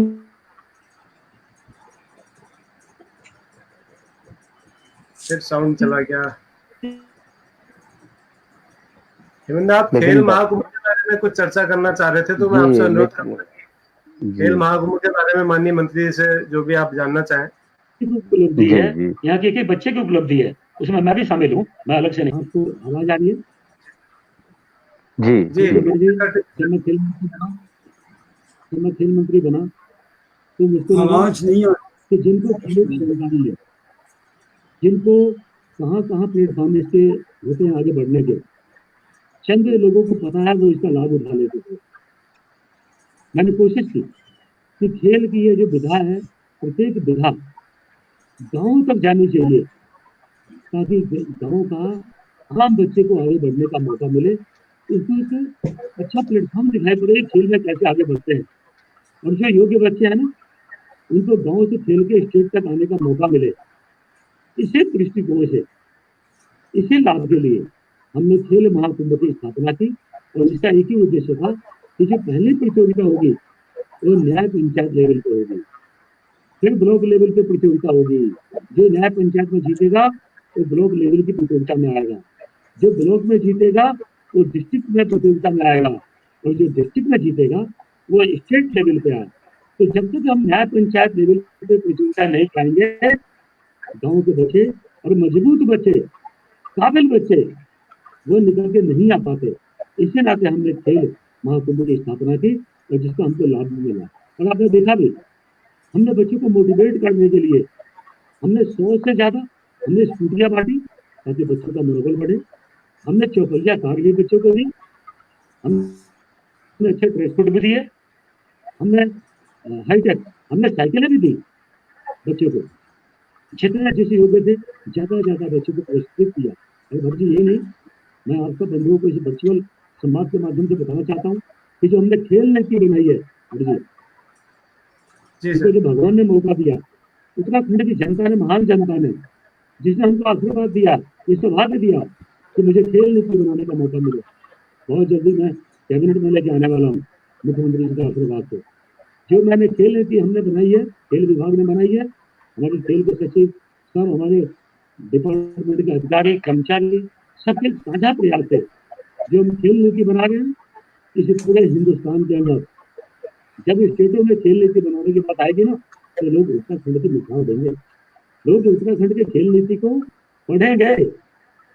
ऐसे ऐसे बच्चों को मैं लाभ देने खेल नीति के माध्यम से मैं लाभ दूंगा। ऐसा खेल नीति हम बनाने जा रहे हैं। ये आपको बहुत कुछ दिनों में आपको दिखाई पड़ेगा, जमीन में दिखाई पड़ेगा। इस समूह दो में हम बच्चों की कैसे नियुक्ति करें, कौन से मेडल जीतेंगे तो कौन से उनको बड़ी सी नौकरी मिलेगी, कौन से वेतनमान उनको मिलेगा। ये छोटे छोटे लेवल पे हम बच्चों को हम नियोजन में शामिल करेंगे, हम सरकारी नौकरियां देंगे ताकि बच्चों के अंदर उनका कॉन्फिडेंस पैदा हो, वो अच्छे स्पोर्ट्समैन बन सके, वो पुलिस में जा सके, वो मिलिट्री में जा सके, वो उत्तराखंड के लिए मेडल जीते, वो हिंदुस्तान के लिए मेडल जीते, एशियन गेम में जाए, कॉमनवेल्थ गेम में जाए, ओलंपिक में जाए, ऐसा खेलो इंडिया में जाए, उत्तराखंड का नाम गौरवान्वित करें। ऐसा हमारा प्रयास है, जिसमें मुझे आप लोगों का सहयोग, आप लोगों का सहयोग चाहिए। जी धन्यवाद सर। हेमंत, आप कुछ खेल महाकुंभ के बारे में कुछ चर्चा करना चाह रहे थे? जी भट्ट जी, और मुझे सौभाग्य मिला है कि जहाँ जहाँ सर ने कार्यक्रम आयोजित किए, चाहे वो आयोजक के रूप में हो, संरक्षक के रूप में हो, या फिर मुख्य अतिथि के रूप में हो, सबसे पहले मैं देखता हूँ सर को कि अगर वहाँ बच्चे हों तो सर के मुख में एक खुशी की अलग आभा दिखती है, और बहुत छोटे छोटे वृतांत सुनाकर बच्चों को आप मोटिवेट करते हैं। मुझे याद है कि आपने एक शुगर पेशेंट की कहानी को लेकर के अंतर्राष्ट्रीय स्तर का वो खिलाड़ी बना। बहुत सारे वृतांत मुझे आपके सर बिल्कुल अंगुली की फिंगर टिप में मुझे याद है। कहा भी गया है कि बच्चे को थोड़ा प्यार दीजिए और बदले में बहुत कुछ पा लीजिए। सर, जब देहरादून में खेल महाकुंभ में स्कूटीज वहां पर बढ़ रही थी, तो आपने एक बच्चे से पूछने के लिए कहा, और बच्चे ने कहा कि मैं थोड़ा सा ट्रैक से हट के दूसरे रास्ते में चला गया था, लेकिन अब मैं खेल और पढ़ाई की तरफ बढ़ूंगा। और युवा विभाग को भी आपने उसमें जोड़ा। तो इसके पीछे क्या चल रहा था सर? कि विद्यालयी बच्चों को तो मौका मिलता है, आपने अन्य बच्चों को भी अवसर दिलवाया और वो खुश थे। उस समय आपके मन मस्तिष्क में क्या चल रहा था सर? हेमंत भाई, आप लोगों से बहुत कुछ सुनने को, सीखने का मौका मिलता है। मैं तो कहता हूँ कभी कोई व्यक्ति पूर्ण नहीं होता, कोई व्यक्ति पूर्ण नहीं होता किसी चीज में, और सीखने का स्वभाव रहना चाहिए। तो हम तो जी सर, बहुत ही मैंने हर जगह से आप जैसे विद्वान साथियों से बहुत कुछ हम सीखने की कोशिश करते हैं। और मुझे ऐसा लगता है कि कोई आवश्यक नहीं है। कई बच्चे हैं जो भाई साहब अभाव के कारण अपने परिवार जी। में माँ बाप की स्थितियों को देखते हुए वो उनके काम में हिस्सा बटाते हैं और वो स्कूल नहीं जा पाते हैं, लेकिन वो शारीरिक जी। रूप से इतने दक्ष होते हैं, फिजिकली इतने फिट होते हैं, लेकिन वो उन अभाव में बेचारे क्रैश हो जाते हैं, जिंदगी उनकी टूट जी। जाती है, स्पोर्ट्समैन नहीं बन पाते हैं क्योंकि वो अपने माँ बाप के साथ काम में हिस्सा बटाते हैं। तो मुझे ऐसा जी। लगा कि अगर जो ऐसे हम ओपन गेम करेंगे, ओपन प्रतियोगिता करेंगे, जी। तो ऐसे बहुत से बच्चे हैं जो आर्थिक अभाव के कारण स्कूल में नहीं जा पाते हैं, उनको जी। अच्छे स्पोर्ट्स में हम प्लेटफॉर्म दे सकते हैं भाई। इसलिए तो हमने कोशिश की और हमको इसमें सफलता मिली। हमारे यहाँ कई उन बच्चों का नाम लेना ठीक नहीं है, थोड़ा कई बच्चे, बहुत कम बच्चे होते हैं जो अपनी अयोग्यता को ना चुनौती मान के आगे बढ़ते हैं। कुछ बच्चे जी। उनको लगता है कि हम कुछ जीवन में कमियां है ना, तो उससे उनके अंदर हीन भाव पैदा हो जाता है। तो मैं किसी बच्चे के नाम नहीं लूंगा, बिल्कुल। लेकिन ऐसे कई बच्चे हैं जो गरीबी के बीच आते हैं, अभाव में आते हैं, लेकिन वो स्पोर्ट्स में क्या उन्होंने दायित्व निभाया और वो बहुत आगे बढ़ रहे हैं। धन्यवाद भाई। जो क्वेश्चन मैं कही ना डिस्ट्रिक्ट ग्राउंड में होगा ना, अभी तो कोविड-19 है, जी। पूरे विश्व में मानव जाति को संकट बन के आया है। जब हम इससे निकलेंगे ना, और जब ग्राउंड में आप देखेंगे कई बच्चों का जीवन आपके सामने आएगा, दिखांत आएगा, तो आपको बहुत खुशी होगी कि निश्चित ही कई गरीब के घर के बच्चे जो सड़कों में काम करते थे, लेकिन कोई उनको प्रोत्साहन मिला, किसी बच्चे का सहयोग मिला, आशीर्वाद मिला, उसे बलबूते वो बच्चे आगे बढ़े। तो आज खेलो इंडिया, नेशनल गेम, किसी एसोसिएशन के माध्यम से वो बच्चे मेडल जीत के लाए और उनको एक अच्छा स्पोर्ट्समैन बनने का मौका मिला। हेमंत भाई, ये सब एग्जाम्पल आपके सामने आएंगे तो आपको बहुत खुशी होगी, बहुत खुशी होगी। बहुत। मैं आपको जी, शायद थोड़ी आवाज गई है। भट्ट जी, मैं सर जोशी सर हैं, बहुगुणा सर हैं, भट्ट जी हैं देहरादून में जब जी। जी। मैं एक मिनट आपको रोकना चाहूंगा क्योंकि मंत्री जी जी। का समय निर्धारित है और उन्हें कहीं और भी व्यस्त कार्यक्रम में उनको जाना है। तो मैं गिरीश जी। जोशी जी से निवेदन करूंगा, हमारे सीसीआरटी के पूर्व निदेशक इस शो में है, वो अपनी बात मंत्री जी से कुछ पूछना चाहें। सर, आपका स्वागत है। जोशी सर। वो सबसे पहले तो नमस्कार और प्रणाम आपको माननीय मंत्री जी। मैंने 40 वर्ष एक संस्था में निभाए जो शिक्षा और संस्कृति को लेकर विश्व भर की बड़ी अनूठी संस्था है। आपके उद्बोधन में सबसे पहले आपने कहा कि आपकी कोई उपलब्धि नहीं है, ये शायद आपका बड़प्पन हो सकता है, क्योंकि जिस तरह आवाज स्पष्ट नहीं है। आवाज आ रही। अच्छा, जिस तरह आपने एनसीईआरटी की किताबों को, जो कि पूरे विश्व भर में अपने कंटेंट के लिए प्रसिद्ध हैं, जिसमें देश विदेश के सब शिक्षाविदों को बुलाया जाता है, दिखाया जाता है, उनको आपने उपलब्ध कराया किताबों को, बहुत बड़ी उपलब्धि आपकी है, मैं मानता हूँ इसको। एक आपके राज्य में, आपके शासन में एक शिक्षा विभाग, एक भिक्षा विभाग न होकर वो जो छवि बनती है ना कि शिक्षा विभाग एक भिक्षा विभाग है, तो वो छवि बदल रही है। क्योंकि मुझे लगता है कि टीचरों की अपनी प्रशासनिक समस्याएं हो सकती हैं, लेकिन उसके अलावा कंटेंट वाइज पढ़ाने के लिए जो शिक्षक, आपने जैसे कहा, बहुत देवतुल्य शिक्षक हैं। और पूरे कोरोना काल में पूरे देश में, जबकि हम डॉक्टर्स की बात कर रहे हैं, हम पैरामेडिकल स्टाफ की बात करें, पुलिस की बात करें, शिक्षकों ने और शिक्षिकाओं ने जो रोल इस समय में देश को दिया है, वो बहुत उल्लेखनीय कार्य उन्होंने किया है। सर, मैं आपसे ये चाहता था कि इस कार्यक्रम में हमें ये लगा कि कई सारे ड्राइंग टीचर्स आए और ड्राइंग टीचर्स ने ये कहा कि हमें स्टूडियो की, हमें गैलरीज की बड़ी समस्या है। तो हमने चर्चा की थी एक प्रोग्राम में कि क्या गवर्नमेंट स्कूल में, वो देहरादून से हम शुरुआत करें, कुछ ऐसा हो सकता है कि गवर्नमेंट स्कूल की कुछ जो रूम्स हैं उनको थोड़ा कला वीथिकाओं के रूप में प्रयोग किया जाए, ताकि जितने शिक्षक हैं, जितने उदीयमान कलाकार हैं, उन सबको एक प्लेटफॉर्म मिल सके, उनकी एग्जीबिशन लगाई जा सके। क्योंकि गैलरी का खर्चा हर आर्टिस्ट के लिए, हर टीचर के लिए वहन करना बहुत कठिन कार्य है। तो यदि आप उस विषय में कुछ कार्य आप इसमें दे पाएं कि 13 जिलों में कुछ आप विद्यालय चिन्हित कर दें जिसमें हम कला शिक्षक अपनी अपनी कलाओं का प्रदर्शन कर पाएं, तो एक बहुत बड़ा काम होगा। हमने सीसीआरटी ने वाराणसी में बहुत बड़ा काम किया था, जिसमें जिले की उपलब्धता के बारे में बात की थी माननीय प्रधानमंत्री के कहने पे। हर जिले में जिन जिन लोगों का योगदान था, उनका एक म्यूजियम वहां बनाया गया। तो यदि हर डाइट, जिले का हर डाइट एक अपना कल्चरल मैपिंग करे कि इस जिले का, रुद्रप्रयाग जिले का पूरे देश में या एक प्रदेश में क्या योगदान है, उसकी एक एग्जीबिशन, उसका एक परमानेंट एग्जीबिशन वहां लग जाए तो जिले जितने भी टूरिस्ट या जितने भी लोग उस जिले के हैं, एक तो उनको जानने का मौका मिलेगा, पूरे प्रदेश के लोगों को जानने का मौका मिलेगा। और क्योंकि टूरिज्म एक उत्तराखंड में एक मेन इशू है, वहां भी उनको सहायता मिल सकती है। तो ये एक बहुत बड़ा काम है। कोरोना काल में IT डिपार्टमेंट की मदद आप ले रहे होंगे, ये मैं मानता हूं, क्योंकि आज के दैनिक भास्कर में अल्मोड़ा के एक शिक्षक का उल्लेख है, जो सरोज नाम के एक शिक्षक है। उन्होंने पूरी दीवार में अल्मोड़ा तालुका में जिले में एक विश्व का नक्शा बना के उन्होंने गांव के गरीब बच्चों को पढ़ाना ऑनलाइन शुरू किया। तो ऐसे टीचरों का और ऐसे प्रयासों का यदि हम सदुपयोग कर पाए, उनको पॉपुलराइज कर पाए, तो इससे शिक्षक और शिक्षा वर्ग जो है वो बहुत अपने आप को गौरवान्वित महसूस करेगा और प्रोत्साहित होगा। मैं सिर्फ इतना ही कहना चाहता हूँ, आपकी बड़ी कृपा होगी। जी जी, आपका ये सुझाव जो मेरे पास आया है ये अमूल्यवान है और निश्चित ही आपके सुझाव पे मैं काम करूँगा। धन्यवाद सर, बहुत बहुत। आपका सुझाव, जी सर, जी सर, आपका सुझाव अमूल्यवान है और मैं इस पे निश्चित में काम करूंगा और आपको परिणाम भी दिखाई दूंगा। बढ़िया बढ़िया, धन्यवाद सर। बहुगुणा जी, आप अपनी कोई बात रखना चाहें माननीय मंत्री जी के समक्ष? आप हमारे को होस्ट हैं। मंत्री जी प्रणाम, आपका आभार।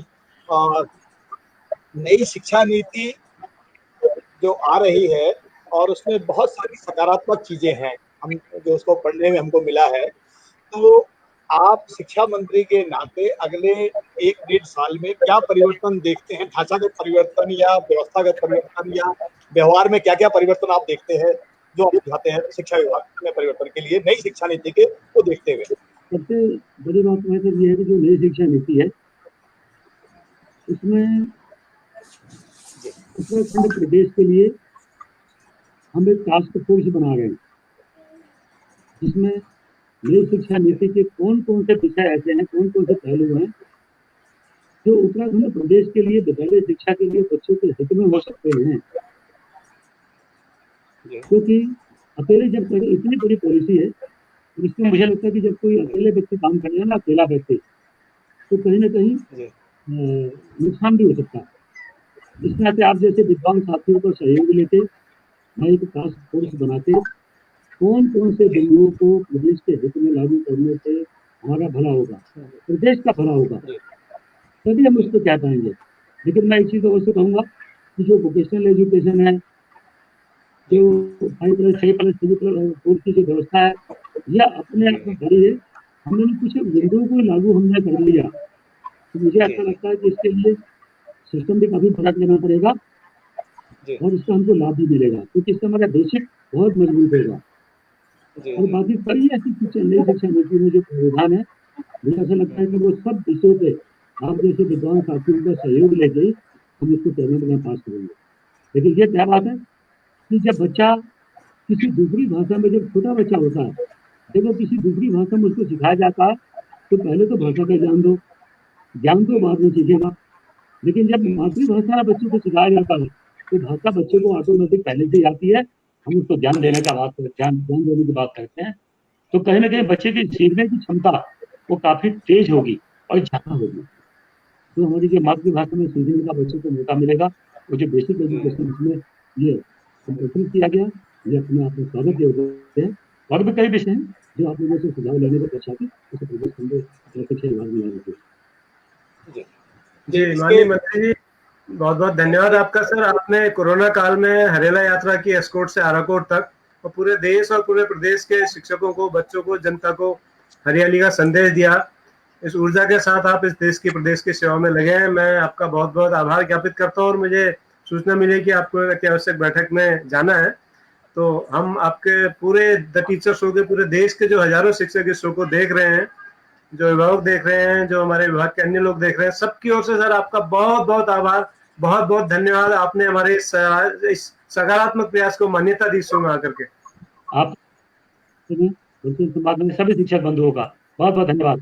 आप सब लोग मेरी तरफ से भगवान आप सब लोगों को स्वस्थ रखे और स्वस्थ रखे। आप लोग समाज के हित में काम करें तो मुझको भी अच्छे अच्छे आप सुझाव दें। मैं भी भगवान से प्रार्थना करता हूँ और आपको स्वस्थ जीवन की कामना करता हूँ। आप लोग स्वस्थ रहें, खूब आगे बढ़े। यही हम आप सब लोग का भी बहुत करते बहुत हैं, यही हम सब भी करते हैं सर, यही हम सब भी करते हैं आपके लिए। धन्यवाद सर, धन्यवाद माननीय मंत्री जी, नमस्कार।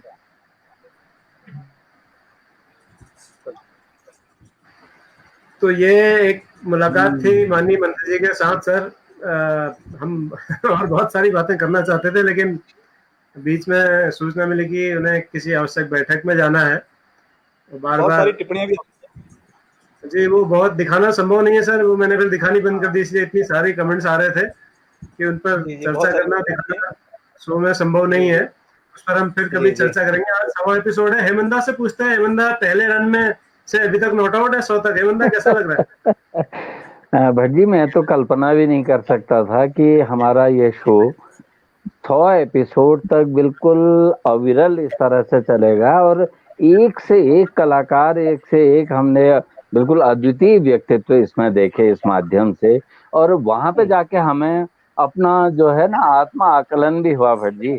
कई बार हमें लगा कि दुनिया में इतने बड़े बड़े लोग, इतने मेहनती और ऐसे मनीषी हैं, तो उनको देख करके हमको बहुत ही झुक करके चलना चाहिए। अविरल हमने प्रार्थना करनी चाहिए कि भगवान हमको हमेशा शक्तिमान बनाए रखे, ऊर्जावान बनाए रखे। भट्ट जी, ये आपका, जोशी सर का, बहुगुणा जी का प्रयास था कि हम सभी शिक्षकों को लगातार आपने ऐसे ऐसे अभूतपूर्व व्यक्तित्वों से मिलाया। तो मैं तो गदगद हूँ। और 100 एपिसोड, 100 रन बनाने के बाद गावस्कर जी को क्या लगता होगा, जो आज मुझे खुशी हो रही है, उनको इतना मजा नहीं आया होगा। ये तो वर्ल्ड कप फाइनल का शतक लगाया सर आपने। चलिए, ओपनर आपने भेजा भाई, जोशी जी के और बिश जी के रूप में हम पे गावस्कर और अमरनाथ है ना मौजूद, जो आराम से पूरे आराम से बैटिंग करते हैं, कैसी भी पिच हो, बाउंस हो, स्पिन हो, कैसा भी हो, तो हमारे पास में वर्ल्ड क्लास ओपनर थे ना। बगुड़ा सर, मैं तो जोशी सर को सीसीआरटी के जमाने में एक एक चीज मेरी डायरी में नोट है सर की, कई। और उन शिक्षकों का मैं चाहे बनाई जी हो, चाहे त्रिपाठी जी हो, जो सीसीआरटी से आता था, मैं सर के बारे में पूछता था। और एक बच्चों को हम अपने स्कूल में इकट्ठा करते थे, तो उसमें जोशी सर का एक मीटिंग में 10 बार नाम आते थे। तो ये तो भट्ट जी, जोशी सर भगुणा सर के साथ जोड़ के, और आप तो खुद खिलाड़ी भी रहे हैं, और बच्चों को खुश करने का काम जितनी अच्छी तरह डॉक्टर भट्ट करते हैं सर, उतना कोई नहीं करता होगा। मैंने तो अनुभूत किया है। मैं उस तरह से तो गुरुजी मानता हूँ भट्ट जी को, जब बच्चों का मामला आता है। जी जी, बहुत ही खुशी हुई सर आज। और भट्ट जी 500 एपिसोड तक जा सकता है। हाँ, जाएगा। जाने की कोई सीमा नहीं है sir, sky is the limit. जी जी जी, बहुत अच्छा लगा जी। जोशी सर कुछ कह रहे हैं। मैं आपको एक चीज बताना चाहूंगा जी। जी बबुआ जी, मैं अपना अनुभव जो बता रहा हूँ, मैं 2011 में यहाँ शिक्षा विभाग में आया। अभी ज्यादा साल नहीं हुए, मेरे को 9 साल ही हुए यहाँ पे। 2011 अगस्त में आया था, इस अगस्त में मुझे 9 साल हुए। तो मैं स्वभाव से थोड़ा सा घुमक्कड़ आवारा, लोग मुझे आवारा भी कहते हैं, आवारा किस्म के आदमी, कहीं भी चल देता हूँ करके। तो इन 9 सालों में आपको मैं बता दूं कि मुनस्यारी से लेकर उत्तरकाशी, मोरी, उत्तराखंड के जो 13 के 13 जिले हैं और 95 ब्लॉक हैं, मैं कम से कम 2-2.5 लाख किलोमीटर गाड़ी चला चुका हूँ। और 300-350 प्राइमरी हो गए, अपर प्राइमरी हो गए, बेसिक हो गए, इंटर कॉलेज हो गए, इतने स्कूलों में घूम चुका हूँ। तो मैं देखता रहता था कि बहुत सारी जगह पे बहुत सारे शिक्षक बहुत बढ़िया काम कर रहे हैं, लेकिन दिक्कत क्या थी कि वो आइसोलेशन में थे। आइसोलेशन में मतलब अपना काम कर रहे हैं, कोई उनके बारे में जानता नहीं, वो भी प्रचार। बहुत सारे हमारे जो आपने देखा जो गंभीर शिक्षक हैं, वो अपना प्रचार वगैरह कुछ नहीं करते, वो अपना काम करते हैं, चुपचाप रहते हैं, बच्चों के साथ में रहते हैं। तो ऐसे एक नहीं, मतलब हर ब्लॉक में ऐसे 8-8, 10-10, मतलब 95 ब्लॉक हैं। अब आप कह रहे हैं संतरी यहाँ तो 1000 रन बन जाएंगे। अगर 95 ब्लॉक में, हर ब्लॉक में अगर हम देखेंगे तो 10-15 ये कम से कम बता रहा हूँ मैं। तो हमारे पास में ऐसे सैकड़ों की संख्या में शिक्षक मौजूद हैं जो बहुत सुंदर काम कर रहे हैं। लेकिन ये था कि आइसोलेशन में थे, कोई वो नहीं कर रहा था। और जो आजकल का जो मीडिया है, मीडिया का एक आजकल हो गया है कि अगर मैं कोई गलत काम कर दूं तो अगले 15 दिन तक दिखाएंगे, अच्छा काम नहीं दिखाएंगे। तो ये हम अब ऐसे टाइम पे हमारी खुद की जिम्मेदारी बन जाती थी कि हम अपने साथियों को आगे प्रमोट करें, लाएं। और भट्टी से इस बारे में चर्चा हुई, अरे भट्टी ने इस पर बहुत मेहनत किया, फिर कृषि और आप लोग साथ में आ गए, बहुत बढ़िया सर, बहुत मेहनत। अगर हम अपने साथियों को प्रमोट नहीं करेंगे तो ये हम शिक्षा विभाग का काम को एक प्रकार से कहते हैं, उसके अच्छे काम को हटा रहे हैं, तो दिखा नहीं पा रहे हैं। अच्छे काम बहुत सारे हो रहे हैं, एक नहीं अनेकों हैं, और ये अच्छी बात है कि मंत्री जी ने इसको एक्नॉलेज किया है। और अगर आप ऐसे भी गांव में, मैं एक बार बहुत पहले एक गांव में गया था, डूंगरी एक जगह है जी, सड़क से बहुत दूर है, 5 केवल महिला टीचर थी वहां पे, मैं उनका नाम है ना, और वो मैडम काशीपुर की थी और अभी शायद कोटद्वार में आ गई है। उनका स्कूल ऐसा स्कूल था सर, मैंने आज से करीबन 2015 की बात है, तब मैंने लिखा भी था, मैंने पत्रिकाओं में भी छपाया उसको। उसके बाद उनको गवर्नर पुरस्कार भी मिला, यहाँ पे सीओ वगैरह के संज्ञान में आया, जो उनके संज्ञान में आया। वो स्कूल ऐसा है, ऐसे और भी स्कूल है कि वो तब पूरे स्कूल को राष्ट्रपति पुरस्कार मिलना चाहिए। कभी भी सर आप चले जाएंगे तो वो इंस्पेक्शन लेवल पे है। कभी लोग क्या करते हैं, जैसे हमारे इंस्पेक्शन होता है तो हम भी अपना स्कूल चमकाते हैं, सब चमकाते हैं, लेकिन ऐसे बहुत सारे स्कूल है, हरिद्वार में है, चमोली में है, और इंटीरियर के इलाके में उखी मठ वगैरह में, कि आप कभी भी चले जाएं आपको लगेगा ये स्कूल इंस्पेक्शन के लिए तैयार है। तो भट्ट जी उन सब को लेके आए, ये बहुत बड़ी बात है। और भट्ट जी मैं 30 सेकंड और ले लूं, आज मेरा मन कर रहा है। 30 सेकंड जी। सर मैं एक वाक्य बता रहा हूँ, हमारे जीआईसी नैनीताल में एक हमारे साथी शिक्षक सीसीआरटी की ट्रेनिंग करा के आए। मैंने पहले भी कहा, उस दिन नेट कमजोर था, वो कुछ प्रश्न करने लगे। जब मैं सीसीआरटी के बाद कोई टीचर आते तो बच्चों को इकट्ठा करके मैं एक बार वहां का अनुभव जरूर शेयर करवाता था। तो वो टीचर प्रश्न करने लगे सर। पहले तो उन्होंने वो ताजमहल और एक वो दूसरा बिल्कुल मोनूमेंट है वैसा ही, ये ताजमहल है या क्या है पूछा, मैं चुप रहा। फिर उसके बाद उन्होंने कहा कि हम जब अथर्व वेदाय नमः नमः में पानी को भूमि में क्यों चढ़ा, मैंने कहा बात सुनो, तुम जोशी सर से सीख के लाए हो ना। तो अचंभे में हो गया, कहने लगा क्यों, मैंने कहा मेरे गुरु हैं। कैसे, मैंने कहा मैं एकलव्य हूँ उनका। तो सर आपके बारे में तो हर विद्यालय, अब मैं देख रहा था अखिल भारत के शिक्षक आए थे और कितना आदर उनकी नजरों में आपके प्रति था सर। और मैं तो भट्ट जी का तो मुरीद था, हमारे बहुगुणा सर आप लोगों ने मुझे मिलाया, और सर आपका तो मैं एकलव्य हूँ। तो भट्ट जी यही हमारी स्पिरिट आगे तक जाते रहे, और हम बुढ़े तो हो गए लेकिन बुढ़ापे में भी इतना सिखाया है आपने, आजीवन सीखने को मन कर रहा है कि बस 150 साल जियो मैं जी। हेमंत सर आप मेरे आदर, मैं ये चाहता हूँ कि मेरा एक दिन 96 घंटे का हो, एक दिन 96 घंटे का होना चाहिए, 24 घंटे का। इतना कुछ सीखने को, इतना कुछ करने को है, और हम सबको मेरे को लगता है आत्मिक शांति है। कई लोग पूछते हैं, कई रिश्तेदार पूछते हैं, अब 100 दिन मतलब रोज तुम 1 घंटा बैठ जाते हो, रोज यार हम तो रोज बैठ जाते हो, अभी 3-3 बार रोज। मैंने कहा हाँ रोज 1 घंटा बैठते हैं, 1 घंटा नहीं 1.5 घंटा बैठते हैं। तो जिसको भी कहो ना 100, क्या बात कर रहे, कब से चल रहा है जी, 100 दिन से लगातार चल रहा है।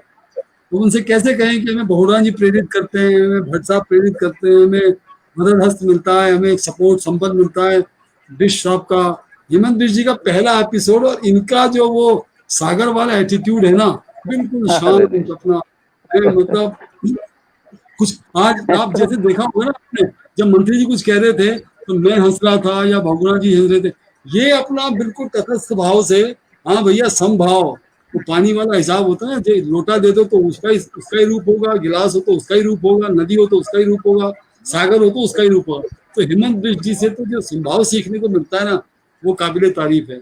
बहुत बहुत नमन। आजकल मैं बिल्कुल अकेले हंस रहा हूँ डॉक्टर भट्ट जी, कभी भी मुझे याद आ जाती है कि अजीब दास्तां है ये, कहाँ शुरू कहाँ खत्म।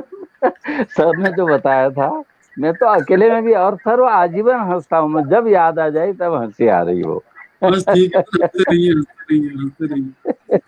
मतलब आपको देख के, मतलब आपकी जो यात्रा है ना, मतलब यहाँ चले गए, उधर चले गए, अच्छा वहां जा रहा हूँ, अच्छा यहाँ जा रहा हूँ, ये गजब है यार। मतलब कैसे कर लेते हैं मेरी भाई, मुझे उड़ाना देते, देखो भट्ट जी से सीखो, कहाँ कहाँ जा रहे हैं, घूमने चलो, इधर चलो उधर चलो, वो निकल रहे। अब यार ये तो गजब है, गजब। और भट्ट जी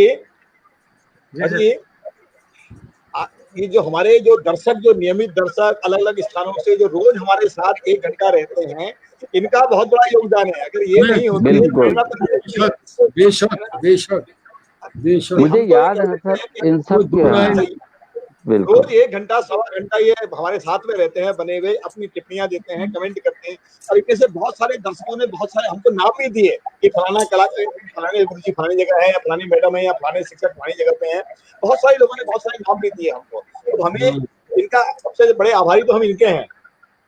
बिल्कुल बिल्कुल। और उनके नाम याद है हम लोगों को सर, रोज दिखाई देते हैं, उनके नाम याद हैं। ईश्वर चाहेगा कभी इनका भी सम्मेलन जरूर होना चाहिए हम लोगों का। हम सब एपिसोड में सर ये बता रहे हैं आपको, पहले भी हमने बताया है कि ये जितने भी हमारे मेहमान हैं, अतिथि हैं, हम सब एक दिन मिलेंगे कोरोना काल के बाद, 3-4 दिन साथ रहेंगे, एक दूसरे से सीखेंगे, रूबरू होकर आमने सामने, और बहुत सारी और बातें करेंगे। वक्त का थोड़ा सा इंतजार हमें करना होगा। और जहाँ तक मेरी बात है सर, मैं सच बताऊं, अब मुझे ना बहुगुणा जी को, जोशी सर को, हेमंत आपको फोन करते हुए हिचकिचाहट होती है। आप सोचते होंगे इसको कोई काम नहीं है, 24 घंटे डिस्टर्ब करता रहता है। नहीं हम इंतजार करते हैं ना, देखते रहते हैं। मतलब आप जिस कुशलता से, आपके 50 चीजें और है ना जहाँ जहाँ हो, एक शो को चलाना मायने रखता है। एक शो को 100 दिन चलाना, पोस्टर बनाना, एक्सपर्ट से बात करना, उसको सेट करना, मतलब हम तो मैं तो 3 एक्सपर्ट जिसको फोन करना यार, घंटा निकल गया। ये तो मैं देखता हूँ 24 घंटे, 11 बजे मैसेज करो तो फटाक से जवाब आएगा, रात को है, सुबह 6 बजे जवाब आएगा, सर ऐसा करना, ये करना, वो करना, वो करना। तो कार्य कुशलता तो भट्टी आपकी सराहनीय है, बहुत अच्छा। और आज का प्रोग्राम डिजाइन इतना अच्छा किया था भट्ट जी, आपने आनंद आ गया। जो डिजाइनिंग आज के प्रोग्राम की थी वो मन खुश हो गया। सर आपसे सीखा है, आप तो मेरे जोशी जी ने तीसरा नहीं भेजा, 2 ही भेजे उन्होंने। अभी वो तो जोड़ी को तोड़ रहे हैं सर, वो जैसे ना ट्रिनिटी जो है, देव जो है, वो तीसरा कौन है, कौन मिसिंग है।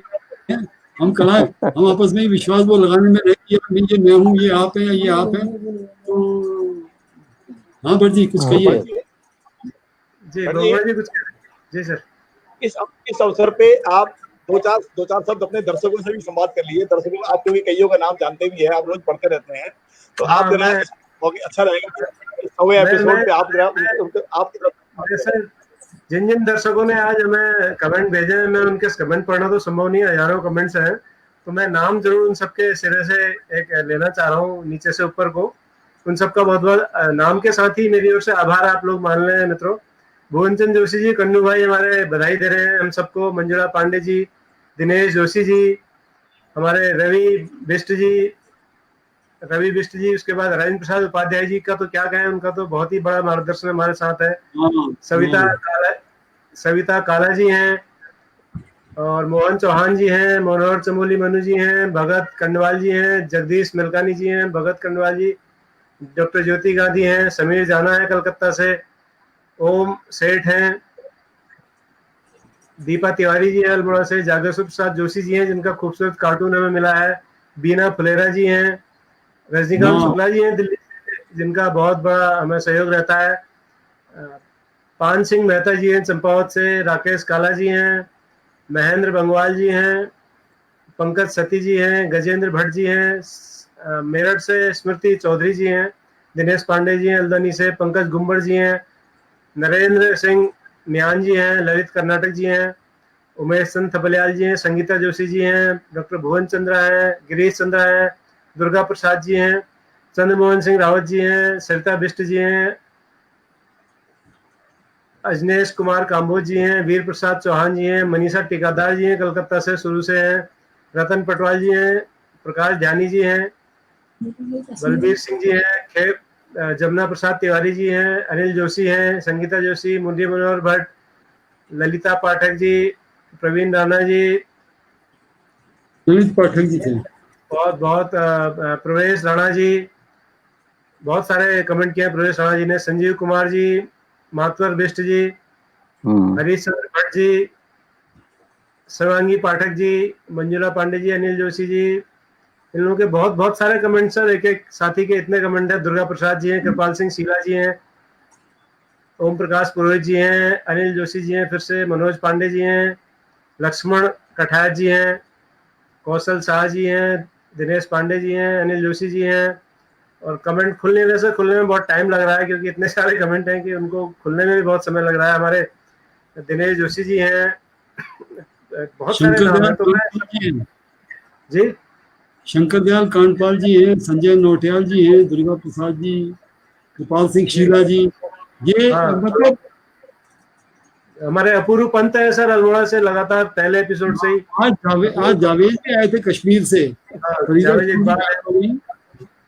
आवाज कट रही है। जावेद, आपका नेटवर्क नहीं था गोवर्धन जी, इसलिए आपको आवाज कम आ रही। जावेद इकबाल जी हैं, उधर जिग्नेश पटेल है गुजरात से।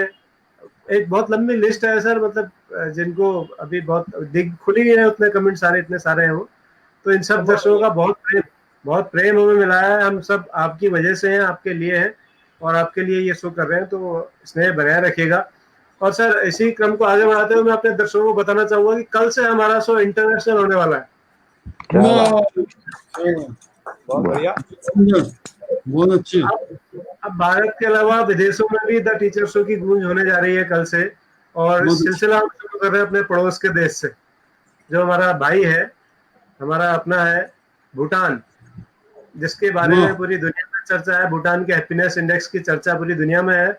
हम दूसरों के मुंह से सुनते हैं, कल हम भूटान के एक शिक्षक साथी के मुंह से स्वयं सुनेंगे कि वो भूटान में किस तरह से पिछले 20-22 सालों से वहां पर प्रवक्ता है, और किस तरह से वो वहां पर काम कर रहे हैं, और क्या फर्क है बेसिकली भारत और भूटान की व्यवस्थाओं में, खासकर शिक्षा के संदर्भ में अगर हम उनसे चर्चा करेंगे।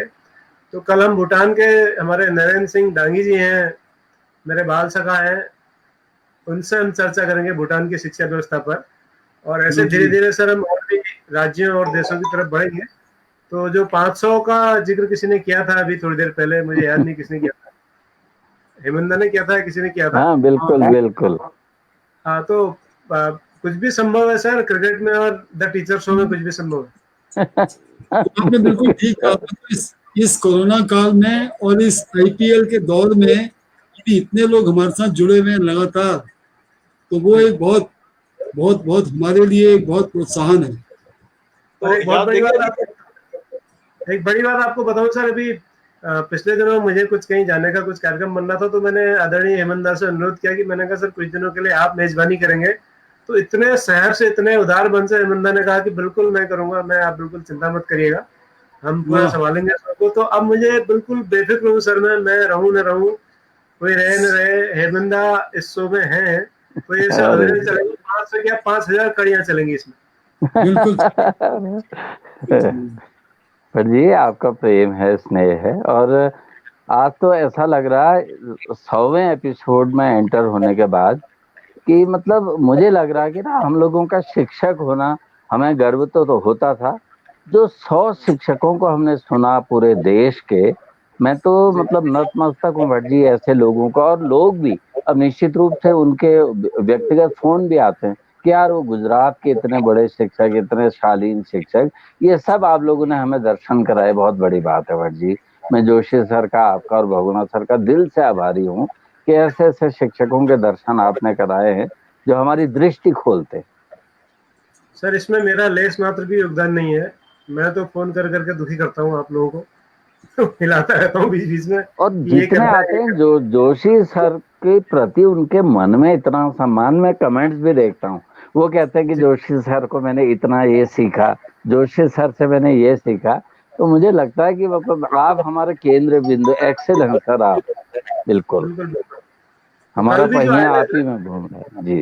कल जो हमारे साथ आए थे सर, हमारे अरली कट्टे सर ना, दत्तात्रेय सर, तो उनसे मेरी जब बात हो रही थी दिन में, तो मुझसे यही कह रहे थे कि जोशी सर से ही मैं यहाँ की, उनकी बदौलत यहाँ तक पहुंचा हूँ। वो मेरे पहले गुरु हैं, पपटरी मैंने सीसीआरटी में सीखी, और ये मेरी गुरुदक्षिणा होगी उनके प्रति। सो से पहले उन्होंने मुझे कहा। क्या बात। और कल सर उन्होंने बहुगुणा सर से बालों की वजह से शायद मैडम नमस्कार कहा, मुझे ऐसा लगा, मुझे बताएं सर, शायद बालों की वजह से। जी जी जी, आपके जासूस बहुत तगड़े हैं, बहुत अच्छे हुए हैं सर, आपको तो ना बालों के शायद उन्होंने कहा मैं अपनी दीदी को ना मैं अपनी समझ दीदी को गया। बता रहा था, मैं दीदी को बता रहा था कि पहले मिलिट्री में थे सर, वहाँ तो बहुत ही जी। छोटे बाल रखने पड़ते थे, तो अब सर ने बाल बड़े रखे, वहाँ की भी एरियन ले लिया होगा ये बातों में। लेकिन और इसकी कसर पूरी कर रहे हैं भगवान जी, लंबे बाल रख के। चप्पे चप्पे पे आपके हाँ, जासूस फैले हुए हैं, मतलब हर पल पल की खबर रखते हैं आप। नहीं मैम नमस्कार, मुझे लगा ऐसा, वैसे कहा नहीं था, कहा हाँ, था। BBC में मैं हेमंत भाई एक चीज पूछना चाहता हूँ, एक चीज मैं आप जी तीनों जी से पूछना चाहता हूँ जी कि मैं जो मिस कर रहा हूँ इस शो में, वो जो हमने क्वेश्चंस का सिलसिला चलाया था ना, उससे थोड़ा हाँ सा वो, मैं निराश हूं। वो हाँ इधर प्रश्नों का कम हो गया। कोई फॉर्मेट हम, क्योंकि उससे हम उस संस्कृति के और पक्षों को छू रहे थे। जो हमारा शो का टाइटल है शिक्षा और संस्कृति का सम्मेलन या शिक्षा और संस्कृति का शो, उससे हम कृषि को छू रहे थे, उससे हम फिल्मों को छू रहे थे, जिसकी नॉर्मली बात नहीं करते हैं। जी जी जी उसके फॉर्मेट सर, के मैंने एक डायरी बनाई है सर, कभी मैं भट्ट जी को दिखाऊंगा, जो जो प्रश्न आप लोग पूछते थे ना सर, मैंने एक हाँ, छोटी सी डायरी बनाई, मैं लिखता हूँ उनको। जी क्या हाँ, वो डेली का मेरे पास एक डायरी बन गई सर। जी सर अगर आप सवाल का सिलसिला अगर शुरू फिर से एक सवाल हम रोज का ले सकें तो ये कर सकते हाँ हैं, बिल्कुल, एक सवाल हाँ ले बहुत सकते बहुत बढ़िया था सर वो, अगर वो ना मैंने तो उतारे हैं वो सब। जी हैं। ज्यादा नहीं लेंगे वो सर, एक सवाल जो है पर्याप्त है, तो एक एक का सवाल कर हम लेंगे। डेली का लेते हैं। जी या एक सवाल या दो सवाल हम शुरू में ही दे दें, हाँ कार्यक्रम के सर। शुरू में, और एंड में उसका रिप्लाई कर दें।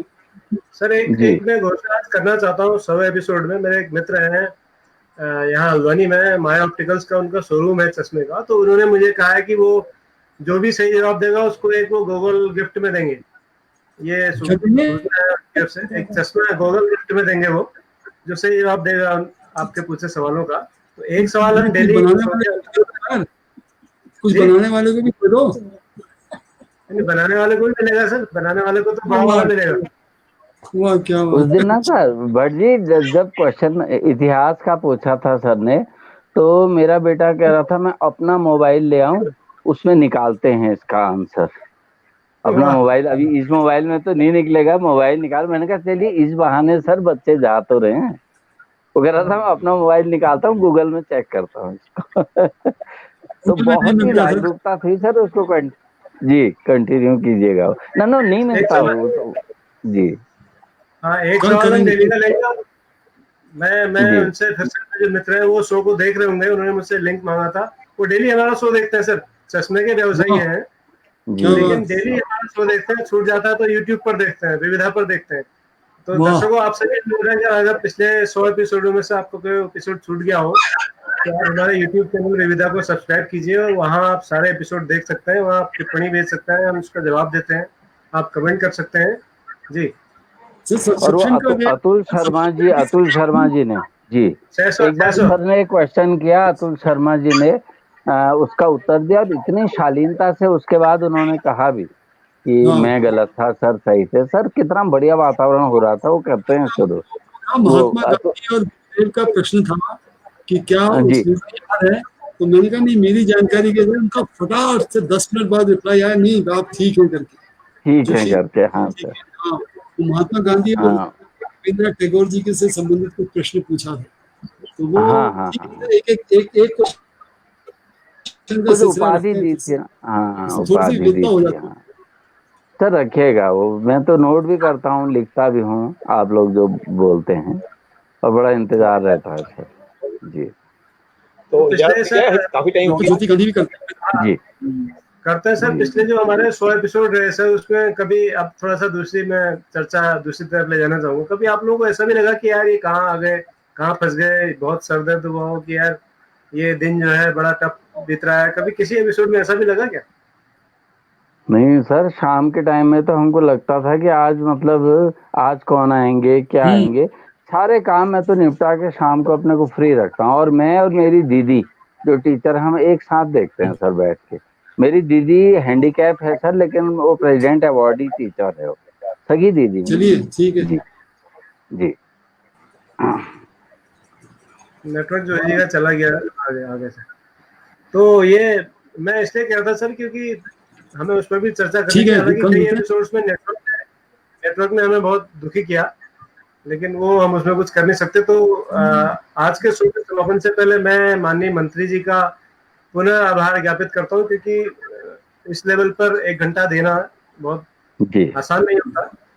तमाम तरह की नहीं होता। कोरोना काल चल रहा है, तमाम तरह के प्रशासनिक और सामाजिक दायित्व होते हैं मंत्रीगणों के, उसके बावजूद उन्होंने इस छोटे से शो को, इस छोटे से प्रयास को अपनी मान्यता दी। 1 घंटा पूरा हमें समय दिया, बहुत दिल से हमारी बातों के जवाब दिए, कोई तो हम शक नहीं। उनके आभारी हैं। और कोशिश करेंगे कि फिर कभी इस तरह की हस्तियों से हम आप सबको परिचित कराएं। मैं जी जी उनका समापन आज हमारा जो एक नया वीडियो शुरू हुआ है उससे करना चाहूंगा दर्शकों। तो कल शाम ठीक 7 बजे हम भूटान के हमारे साथी नरेंद्र सिंह डांगी जी के साथ मिलेंगे। तो 7 बजे जुड़ना मत भूलिएगा कि भूटान में हैप्पीनेस इंडेक्स का क्या मतलब है और कैसे वो चल रहा है। तब तक के लिए ये वीडियो देखिए और हम सबको अनुमति दीजिए। नमस्कार, जय हिंद, जय भारत। Teachers show.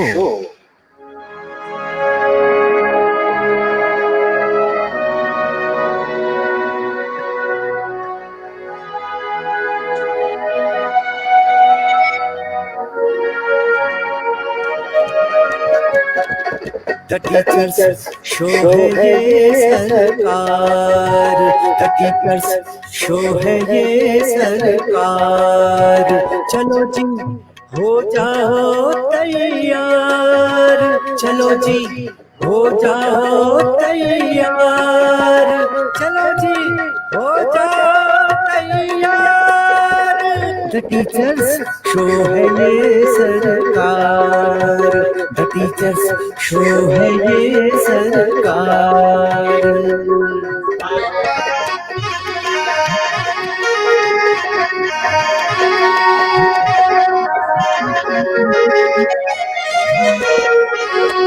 यहाँ हर टीचर सरकारी है और ये सबसे असरकारी है, असरकारी है। हमारा शो सब पर भारी है, ये जब से शुरू हुआ जारी है, जारी है, जारी है। द टीचर्स शो है ये सरकार, चलो जी हो जाओ तैयार, चलो जी हो जाओ तैयार। द टीचर्स शो है ये सरकार, द टीचर्स शो है ये सरकार, द टीचर्स शो है ये सरकार। The teachers show.